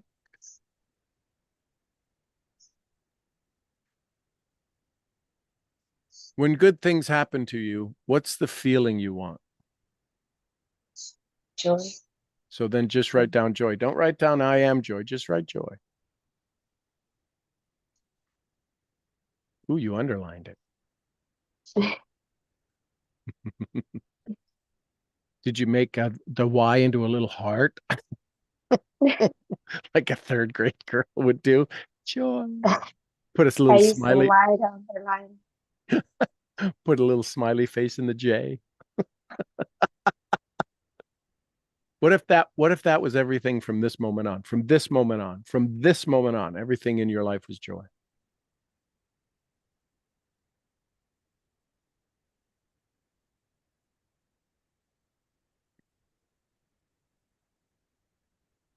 You feel it in your body, don't you? Look at that breath, right?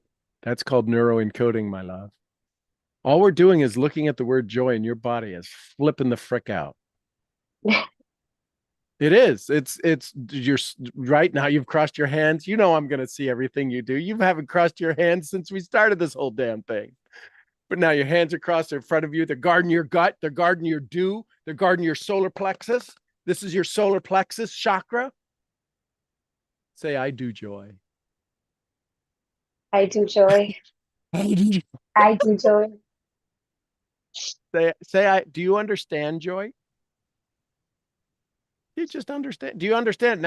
Don't go into 1,000 other things. Do you understand joy? If something happened to you, you would know if it's joy or not, all right? Yes. So say, I understand joy. I understand joy. Have you ever seen joy? Yes. So say, I see joy. I see joy every day. Have you ever spoken words of joy? Yes. Say, I speak joy. I speak joy. So now let's do a quick recap. I understand, I see, and I speak joy. I understand, I see, and I speak joy. Do you love I joy? feel joy. I love joy. I love joy. Now here's the one. Say, I do joy. I do joy. I feel joy. I feel joy. Now check your body. Let's do a recap. I understand joy. I see joy. I speak joy. Go ahead. I understand joy. I do joy. I see joy. I speak joy. I love joy. I love joy. I am joy. I am joy. Check your body. Where do you feel in your body? I feel more released. I feel more relaxed. I was feeling a little built up emotion, or it felt more like anxiety. Because you thought you had to become joy. You already are joy, my love. Do you know how much joy you bring me? Start to own that. You bring me so much joy. You heard me giggle like a little schoolgirl when I saw I'm like, Shamil Sanchez, is that my Shammy? And then I finally said that. I go, is that? And you go, yes, it is. I'm like, you bring me joy. And this is why we need to hang around, so that you can be around somebody that sees you as complete and utter joy without asking a thing from you. That's the part where this gets confusing, right? You think you have to do something to receive joy. You already it, girl. Say I'm it. Say I'm it. I'm the joy girl. A bit of the joy girl. Y'all feel this? So, lot covered today. What'd y'all learn? What'd you like?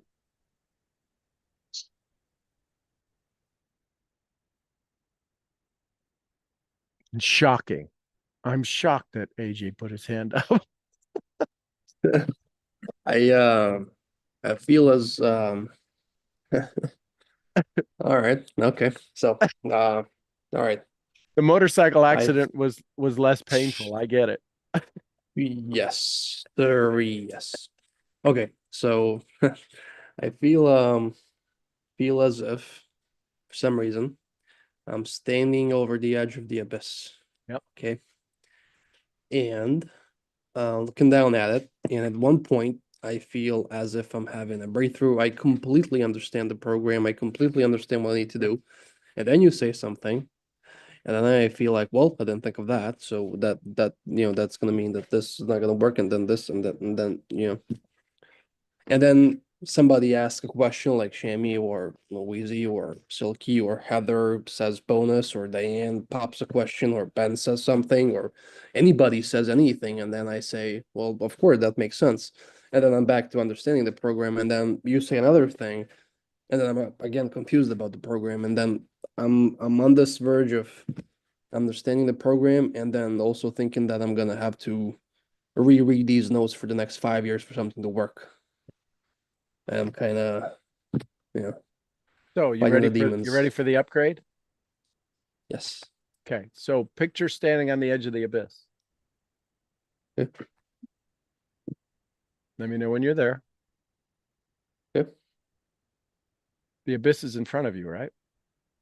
Yep. I want you to energetically transport however far away it is to the other side of the abyss so that it's now at your heels. Okay. Now you have a clear path forward. There's no abyss in front of you. It could be totally effed up, but you are no longer having to step into the unknown. You're stepping into something you can move into. Is it okay if you stand on this side of the abyss? Yes, sir. Because you got here with no struggle. That's the part of your life that you've been screwed up with. There's got to be struggle. There's got to be effort. You instantly transported yourself to the other side of the abyss. Now the freaking work starts. Now the real effort starts. Now you get to go produce, because otherwise, standing on the abyss, you just got to bitch. I'm at the abyss. I don't know what's going on. When you Hello. encounter a limiting belief in Yeah. your vision, you become bigger than it, and that's it. Okay. All right. Welcome home. Thumbs up. This guy. Thumbs up. Like, yep, makes sense. All right. How'd that feel? Refreshing. Yeah. Uncertain. Light. Feels very light. Now, guess Feels- what? If we're birds of a feather flock together, you're about to have a conversation with everybody who's standing on the abyss, and none of you wanted to admit it. That's why you all talk about going here and doing that, and you're doing things on the edge of the abyss, and it's just delaying the inevitable. You're all going to fall into the abyss. Screw it. Just get to the other side of the abyss. When you transported, how big was the abyss? Was it light When years you- across? Well, how big was it? When we started, there was no other end. Right. As soon as you said start transferring, it gotten probably like 2 feet wide, and then it disappeared. And all of this happened within 2 seconds. Yep. So yeah.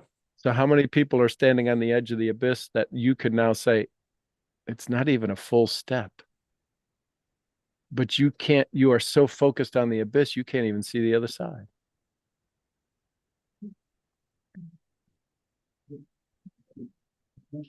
Look at the smile on his face. Look at the smile on his face. I love it. I love it. Now that's uncertainty, because now the work begins. Now you can step into love. I'm no longer having to pour my love into the abyss. At least if I pour it, it hits the ground in front of me and I can pick it up or step over it or kick it. I'm in the most uncertain place I've ever been because I was certain I was on the edge of the abyss. And as soon as I decided it was only 2 feet across. Yes. We saved another one from the abyss. Yes. So this is what's cooking. Good looking. All right. Thank you. That's it. Okie Love it. dokie, artichoke. Thank you. Artichoke. After a while, crocodile. Good morning, Luis. Good morning. How y'all doing today? Good. I like when Alex speaks. I feel comfortable speaking after him, you know. Yes. This is better. You gotta speak, bro. I was getting a lot of things while everybody was talking. I feel the same a little bit. It's like I have something and then I hear something and I'm like, I remember I just remembered this fucks me up too. Yeah. And basically I had a conversation with this guy a few days ago, and I was basically telling him with my business structure and the morning coffee, and I was telling him like how I do the business. And he said something that you have told me also. Okay. And where's the part that you just help yourself, or you put yourself first, where you grow first? Because you want to help your team a lot, and that's amazing because that's gonna help your business. Okay, cool. Where do you come in this equation? And I'm like, oh yeah, I'm investing here and I'm investing in this, and I'm always growing myself. But it was like, yeah. Okay, you're always growing, but when are you helping yourself? And now just doing this, I'm like noticing, I don't really do shit for myself, honestly. Like now just doing this, it feels like a homework for myself. And it shouldn't be. It's like, this is me. This. Everybody else should be homework, not myself. And so I'm noticing that somewhere in some place, I have a limiting belief about just, I'm not worth it. So I have to give it to somebody else so they can do it, or that I'm not capable of it. So I'm just barely good enough to train them. I don't know what it is, but it's somewhere around there. And every time I hear the word love, Sean, I don't know what it is. Like, I know that at one point in my life, I just kind of forgot how to give it, express it, spell it. Almost everything to do with it. And I don't know, man. I feel like maybe that also. So don't say I don't know. So don't say I don't know, Sam. I'm excited to find out. I'm excited to find out what it is. Because it probably is something related to. I never really felt a deep connection with my dad. I just blame a lot of things on that because I'm an entrepreneur now, and I'm having to learn a lot of stuff about being a guy that I was like, I think this should have been something that my dad and I could have talked about. And I feel like not having that connection just made me forget how to connect with other people in general. And it got to a point where I remember with past girlfriend experiences, I used to watch a show that was called Vampire Diaries, and they had a thing where they could just flip off their emotions, and I don't feel a thing. I got so convinced, Sean, that you could actually do that I really felt like I turned them off. The problem was that I felt for exactly the same way that it happened in the TV series. Once you have no emotions, you don't care about turning them on again. Because why? Why am I going to feel something like, I don't care, bro. And I feel like I got stuck in that for a long, long time. I'm talking about maybe, I don't know, years. It was way too many years. Don't tell me about what you've been. Tell me about where you're going. Do you want to live with no Where emotions? I'm going? No, I'm already here. That's Okay, exactly so- the point. I'm already at the point where I care about people because I work so much. Yeah, but why don't I you help care about them. you? Why don't you care about you? Exactly. I don't know what I'm eager to find out Okay. why I'm So not caring about myself. are you the notes that you have, are they for them or for you? Oh no, yeah, this is for me. This Okay, this so this don't is you the have proof download. right now that today you took care of you? Yes. Well, you didn't admit it. You just told me, Yep. one day I hope to figure out when I take care of me. Say I've been taking care of me all morning. Sean, did you notice that I was like just getting my voice was rising? I wasn't even noticing. Yeah, you were getting nervous, curling your hair. You're doing all of the things. I was about to cut it off. I was like, damn. So is it okay if you fall back in love with Luis? Yeah, Luis is a cool guy. I like him. I always say like I like my head. Interesting you know? answer, not the answer to my question. Yes. Do you say, yeah, he's a cool guy? I said, no. Is it okay if you Yes. fall in love with you? Yeah. Sean, but you see, even that gives me anxiety. Man, that gives I me know anxiety, that's good, Sean. I just but feel that, like but hang love. on. The one who's falling It's in love myself. with you, the one who's falling in love with you, who said yes, doesn't have the anxiety. So let's do this. Let's do the imagery. You've been on stage before. Yeah. I want you to, if the anxiety one of you is on stage, make it real simple. Where's the one of you that is love sitting in the audience? Are they in the front row and they in the cheap seats? They behind a pillar? Where are they at? Wait, hey, can you repeat that? So you, the anxiety, the scared one is on stage. The one who's like, right? That one showed up. That one's on stage standing behind the microphone. Where's the version of love sitting in the audience? Are they even in the building now? Imagine you on stage and standing in front of 5,000 people. Love is in the audience somewhere. Where are they sitting? Where's that energetic? Is love me? No, you're not answering the question. It's a version of you. It's love. Where is that version of love sitting in your audience? Because anxiety is there. Huh? Front row. No, not a chance. Not a chance. Don't lie. You're given, your anxiety is answering it. I want you to ask love. Where does love feel it's sitting in that audience? Oh man. Yeah, see, in the back. That guy's in the back, bro. Like, oh yeah, that guy. Oh yeah, I didn't even know. But see, anxiety lied to you. It said right up front.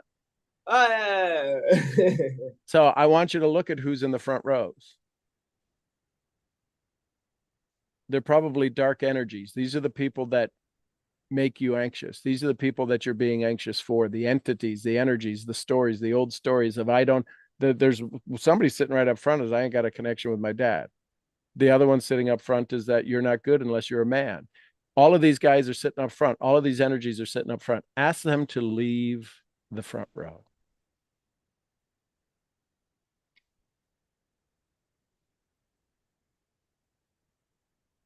All of your fears and doubt are sitting in all of your front rows. Why? Because when you pass out because you're about to go do something, they jump up and take the mic. They're the ones closest to the mic. Ask them to leave. Now, Luis, invite love down front.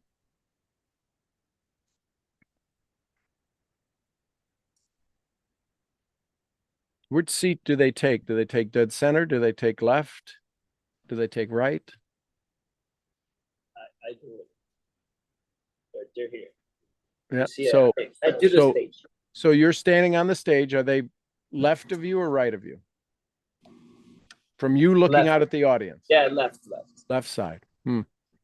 Left side is your feminine side. I also have a problem with that shit. Shocking. So bring down the joy. Bring down joy. Where does joy sit in the front row? Joy is always in the front. No. Matter not. Yeah, no. Stop lying. No, ask Joy.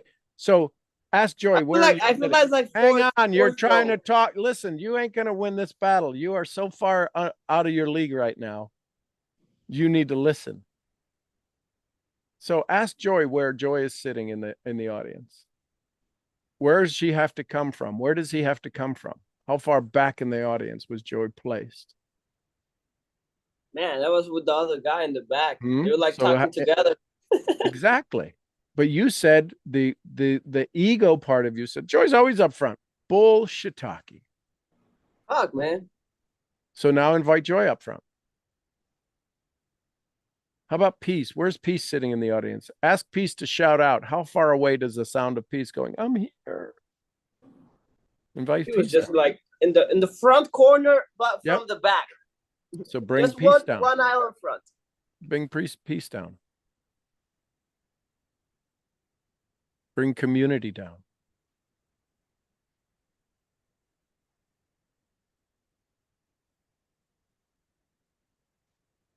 Now, where's Courage at?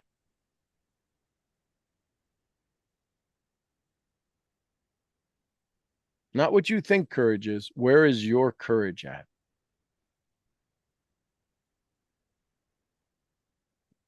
I want Courage to take the stage. Don't invite him down to the front row. Bring Courage up on stage.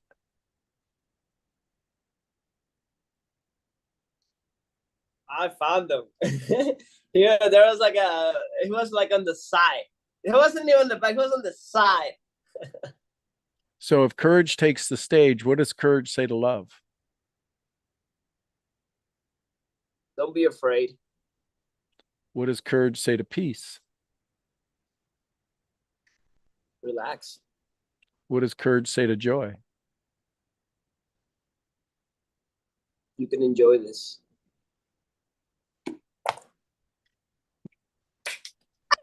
That's your song? Wow. Now, isn't it true that Courage, Peace, Joy, Love, we're always in your audience? Yeah. You just needed to give them space. And in 20 minutes, we've been able to do what you haven't been able to do in 24 years. You know, the stage thing really will help me because I can see the stage because I'm regularly on stage. And why do you think I gave it? Why do you think I did feeling. this? Why do you think I had you do this? Wow.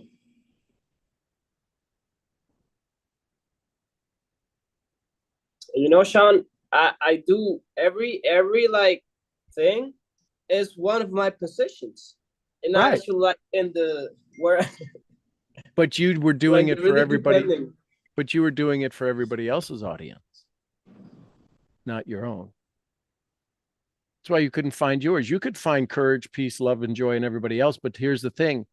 You didn't know it. You thought you found their peace, their joy, their courage. But because you never found yours, you didn't know what theirs looked like. You didn't know what yours looked like. Did you all hear his voice change as he said the different emotions?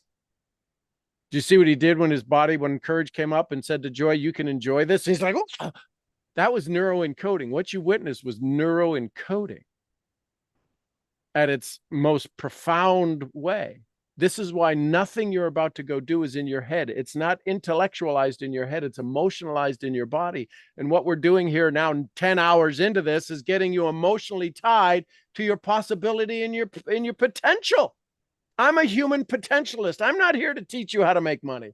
I teach you how to do you. You can make as much money as you want because nobody else is doing it. You're in the 1%. When you understand who you are, how you are, why you are in the 1%. And people flock to the 1%ers. Which is why I say, are you ready for the love?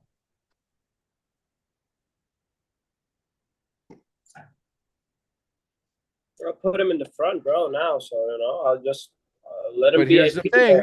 When you show up in the world from this moment on, Louise, people are going to see you differently. They're going to say things differently because they don't know that your front row changed. They can't see your audience. They don't have the skills and talents I have to know who's sitting in your front row because I've done this 10,000 times. What language does your front row speak now? They speak Spanish or English? Both. Which one do they prefer? Spanish. So now ask the question. English. So if you were Spanglish to kind of- ask the question in Spanish, what would courage ask of joy? What would courage ask of love? Does courage need love? Yeah. So how do you ask in Spanish? ¿Puede ayudarme? Wow, Sean, it sounded romantic. What would ¿puedo ayudarme? Amor? How do you say joy in Spanish? It's either gozo or it's gozo, because joy is like overlapping. That's gozo. So, ¿puede ayudarme, gozo? Do you hear the answers? They're breathtaking, aren't they? The response in which you hear them say, por supuesto, claro que sí, a la orden. Courage needs peace. Courage needs love. Courage needs joy. And you have to ask for its help.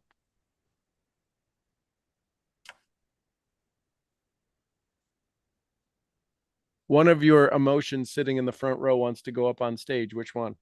First one's the best one. Which one? The joy. Okay, so now courage sits down and takes Joy's seat, and Joy's on the top. Joy's at the speaker. Joy's at the mic. Joy looks to love and says, love, will you help? That was the next one, yeah. What does Joy ask courage? Can I count on courage? Joy, can Joy count on courage?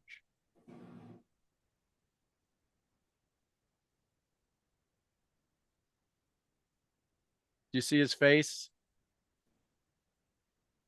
That's in an understanding face. This is what's called neuroplasticity. There are new neural networks being created in his body right now that he doesn't have to, he can't hide it under the expression of his energy and enthusiasm. His face shut off, his expressive state shut off, and he went. And most people would think he's in trauma. He's in the first time of awareness. Yeah, it's interesting because I was feeling confused the whole call. And it was weird because I was like, why am I feeling so disconnected this call? Like, I'm not getting it. And everyone was like, oh, wow, Bone is getting it. And I was like, I'm just confused right now. Okay, so let me ask you this. I was writing, but it was a fuss. That's Your why Honor, I'm I was asking the able witness to shut up for a second. Let me ask you a question. Is confusion still in the front row? No, don't look at your notes. I'm asking you, physically look at this imagery you have. I'm looking at the stage. So ask confusion, which emotion does it most need? Love, joy, peace, honor, respect, curiosity?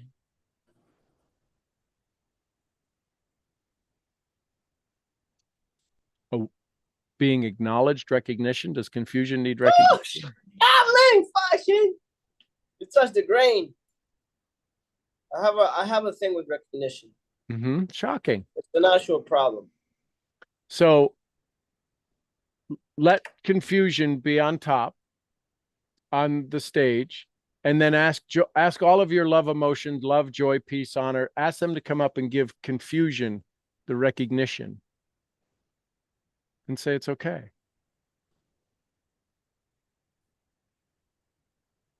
Y'all see what we're doing here? None of this is about goal setting. This is about goal achieving. Oh, really? I was finding out my emotions. Yeah, well, that's what I'm saying. But in order for you to get to the next goal, you have to put in control all of your emotions. You have to start having them work with you, not against you. You got to bring them to the front row. This is, I should pay you just for this. Like, I know you should. Because understanding my emotions, like honestly, I'm gonna be very, very honest with you. It's been so hard. I don't even know what my emotions are. For me, it's always been I'm mad or I'm happy. Well, and you weren't even either one of those. You were a Exactly. figment of those. Now you can literally be mad because you can be mad in love. Imagine if you were mad in joy. Now you can be happy in love. You can be happy in joy. You can be happy in confidence. You weren't even that. You were this ice cube of opportunity and potential. You were the same person. You just said, I'm now mad. No, you didn't know what mad was. You don't even know what mad was. Throwing things or getting mad or beating things. That's not mad. That's just stupid. You can now finally be mad. You can now finally be in love. And of course you should pay. This is a $10,000 program, ladies and gentlemen, and you all know this. Because you get to take these skills with you as we end each class. This is worth millions of dollars if you want to use it for millions of dollars. If you want to get healthy and you have one more day on this planet with somebody you love, you would spend every penny you have just for one more day with those you love. You don't think a minute's a long time? Ask someone who's dying.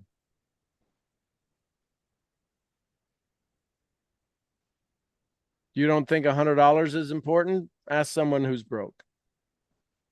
John, would it be a possibility for you to help me conceptualize this emotion and stage, like this exact reference of the stage that we used? I feel like that's a tool that I have to use,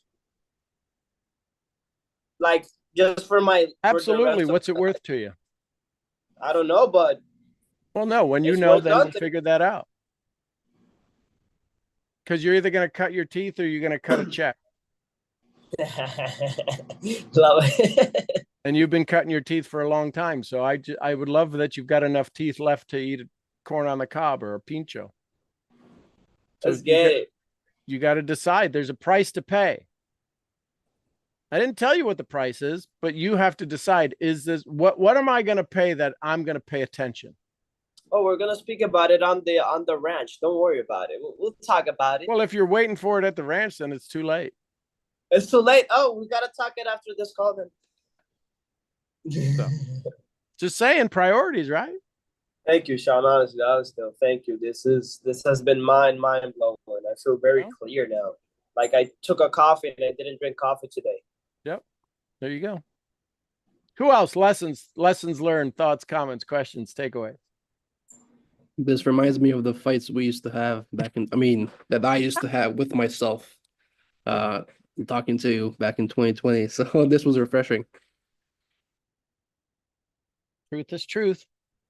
We'll have the same thing over and over and over again until, right? The beatings will continue till morale improves.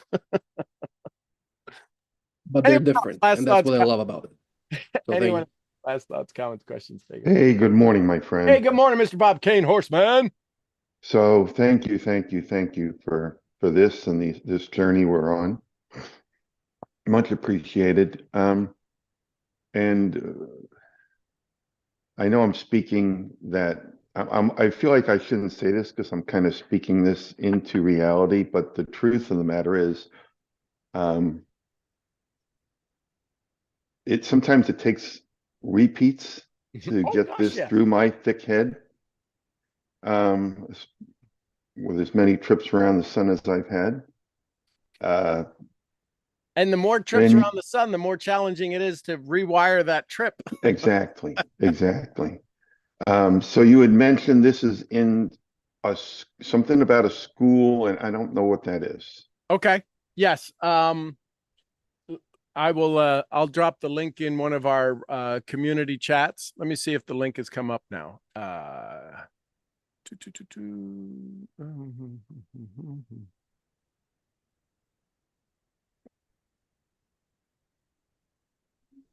Let me see. I was able to grab one of the previous ones. I think it was day 3 the other day, and when I was getting and unloading two loads of hay, I listened to the whole thing while I was doing hay. And I often will just kind of let that sink into my brain. Okay.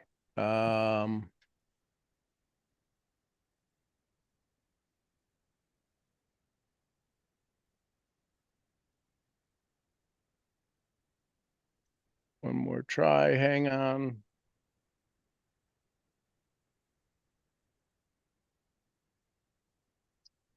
I'm gonna have to figure.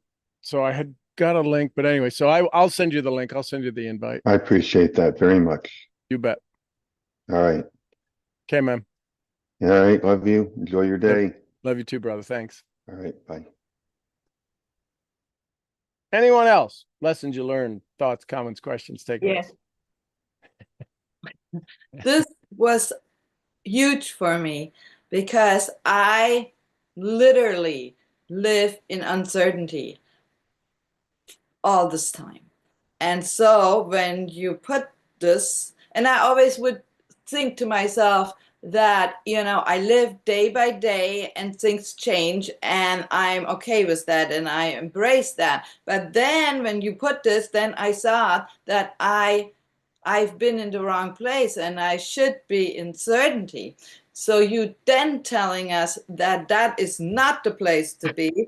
So I'm thinking I've been in the right place, but the things that I want to happen haven't happened because I live day by day instead of living more into planning more into the future. Does this make sense? Mm-hmm. You're living in a reactive world instead of a responding world. You get to respond when you say, this either serves me or doesn't serve me. And if it doesn't serve me, I will say no. But you probably say yes to so many things that when you finally get done going, I have no time for me.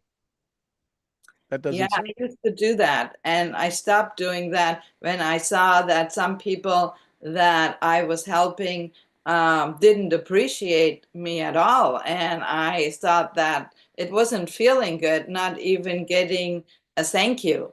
I didn't expect anything else, but I do expect a thank you. And, you know, at least the person seeming grateful that I take my time to help them. So I have changed that within the last, maybe within this last year, actually, because yes, I would always say yes and yes and yes, because I always feel good when I help other people. But it's also always, it's come back to me, not from the same person, so, but many times if I need something, there's always someone there that offers their help to me, because very seldom do I ask for help. I do ask for help now, but yeah, sometimes I get it, sometimes I don't. But if I really need something, I felt that there's always been some help for me. And I feel that that is because I always help people unconditionally. And so I think I felt good doing that. But then it didn't feel good when I feel like people didn't appreciate me. Does that make sense? Absolutely. Oh, okay. So now ask yourself, in the things that you considered uncertainty, was it certain? Right? Is there a certain level of understanding that people don't appreciate me even when I give all of this stuff? And it could be, is it a belief? So in order for anything to shift, we have to look at it from the other side of the perspective. So if today, all of a sudden you realize that me living in my uncertainty is now clear, but I choose to be present in the moment in uncertain times, because I have my goal, I have my golden thread to my 5 million, to my legacy for my family, to my joy in my life. So I can be still present, but I will choose the response I have is based upon me staying in my lane. I'm okay with uncertainty. You want uncertainty? Get a ranch. Get farm animals. You want uncertainty? But I'm certain that I get to operate as a rancher, as a farm boy, as somebody who has some experience to step into things. I've never had sheep before. They're a totally different breed. They're another alien that I've encountered. Cattle are one, dogs are an alien, right? They're different species. We have to learn how to communicate, connect, and do all of these things at a different level. How do we protect them? How do we herd them? How do we do all these things? When I go to Europe, when I go to Slovenia, it's a different species of network marketer than when I go to Serbia. than when I go to Costa Rica or I go to Honduras. They're different species, but they all have a core philosophy of love. So can I learn to speak love in 30 different languages? Yes. Because Love I it, think love it. love is more, people can feel it. You don't even have to say it lots of times, although we love to hear it. But I think people can feel it whether you love them or not. Who you are speaks so loud, I don't need to hear the words coming out of your mouth. And a lot of times people's actions have to be overcome by the words, and there's a disconnect. There's no authenticness. Well, you're Yes, acting like an ass, but you're telling me you love me. And I want to hear the words, but there's a disconnect. So that is so true. I sometimes see that with people that get on a video or that speak, and they say, I am so excited about this. And I always feel like it's so disconnect. I mean, if you're excited, then show excitement. I'm really excited. And I get loud when I'm excited, and people tell me you're too loud. But that's just me. I mean, so I could relate when Shami was saying she's loud. Germans are loud too. And so I love it. I mean, so yeah, I totally, now, but I feel joy and happiness right now because I feel like I'm in the right place. I can be uncertain. It's a positive thing, where I was thinking living in uncertainty is a shambles, like it's a mess. well, But, our uncertainty is a negative if we don't have where we want to get to. Otherwise, what's that phrase? If you don't stand for something, you'll fall for anything. yeah. I can stand for leaving a legacy of 600 generations and still be in a world of chaos. But I choose which of the chaos do I pay attention to, because my goal is to leave a legacy of 600 generations. So I always know where my golden thread is. Somebody may pick up my golden thread right now and put it over here. I'm okay with getting it back on track, getting my life back on target, going, okay, well, isn't that a confusing piece of moment in history? From here, how do I reset my GPS? Recalculating, and it says, okay, proceed forward, turn right. We don't have a place for us to recalculate. We just go, okay, I'm starting here. Where are you going? I don't know, but I got to get the hell out of here. We've got to pick that place where we're heading towards, so that we can get there from any place. With the GPS recalculates, we can go recalculating. And that's what understanding our goals at this infinitesimal level. We're only on, I think, 6. We're on the why that makes you cry 6, maybe 5. I got to look at the list, but we have 7 more to go in the decision of self. Thank you so much, Sean. Thank you, and I love you, and have a world-class, amazing day, and to everybody not just to you. I love it. Thank you. All right, everybody. I love you tons. I'm your head brain training, brain scrambling misfit. I'll see y'all where? The next event. I love it, love it, love it. And there's the school link. If you're not already in the school link, it's in the chat. Somebody give me some Costa Ricas. Gura vida. Pura vida. We love you, Mark. And some Lydias. Peace be with us. Peace be with us all. And some queen of going deep on the why, Jessie Lee Ward. Boss Lee. Boss Lee. And we love you, Gurgly. Fifi, we love you, girl. All right, everybody. We'll see you all. We'll do a recap tomorrow. Saturday morning, 8 a.m. 8 a.m. it starts. So 8 a.m. Central. Whenever I give times, they're always my time because I'm not a calculator to do conversion. So 8 a.m. Central. We'll see you all tomorrow morning. Thanks, everybody. Love you, Sean. Thank you, so Sean. much. Love Thank you all. Sean.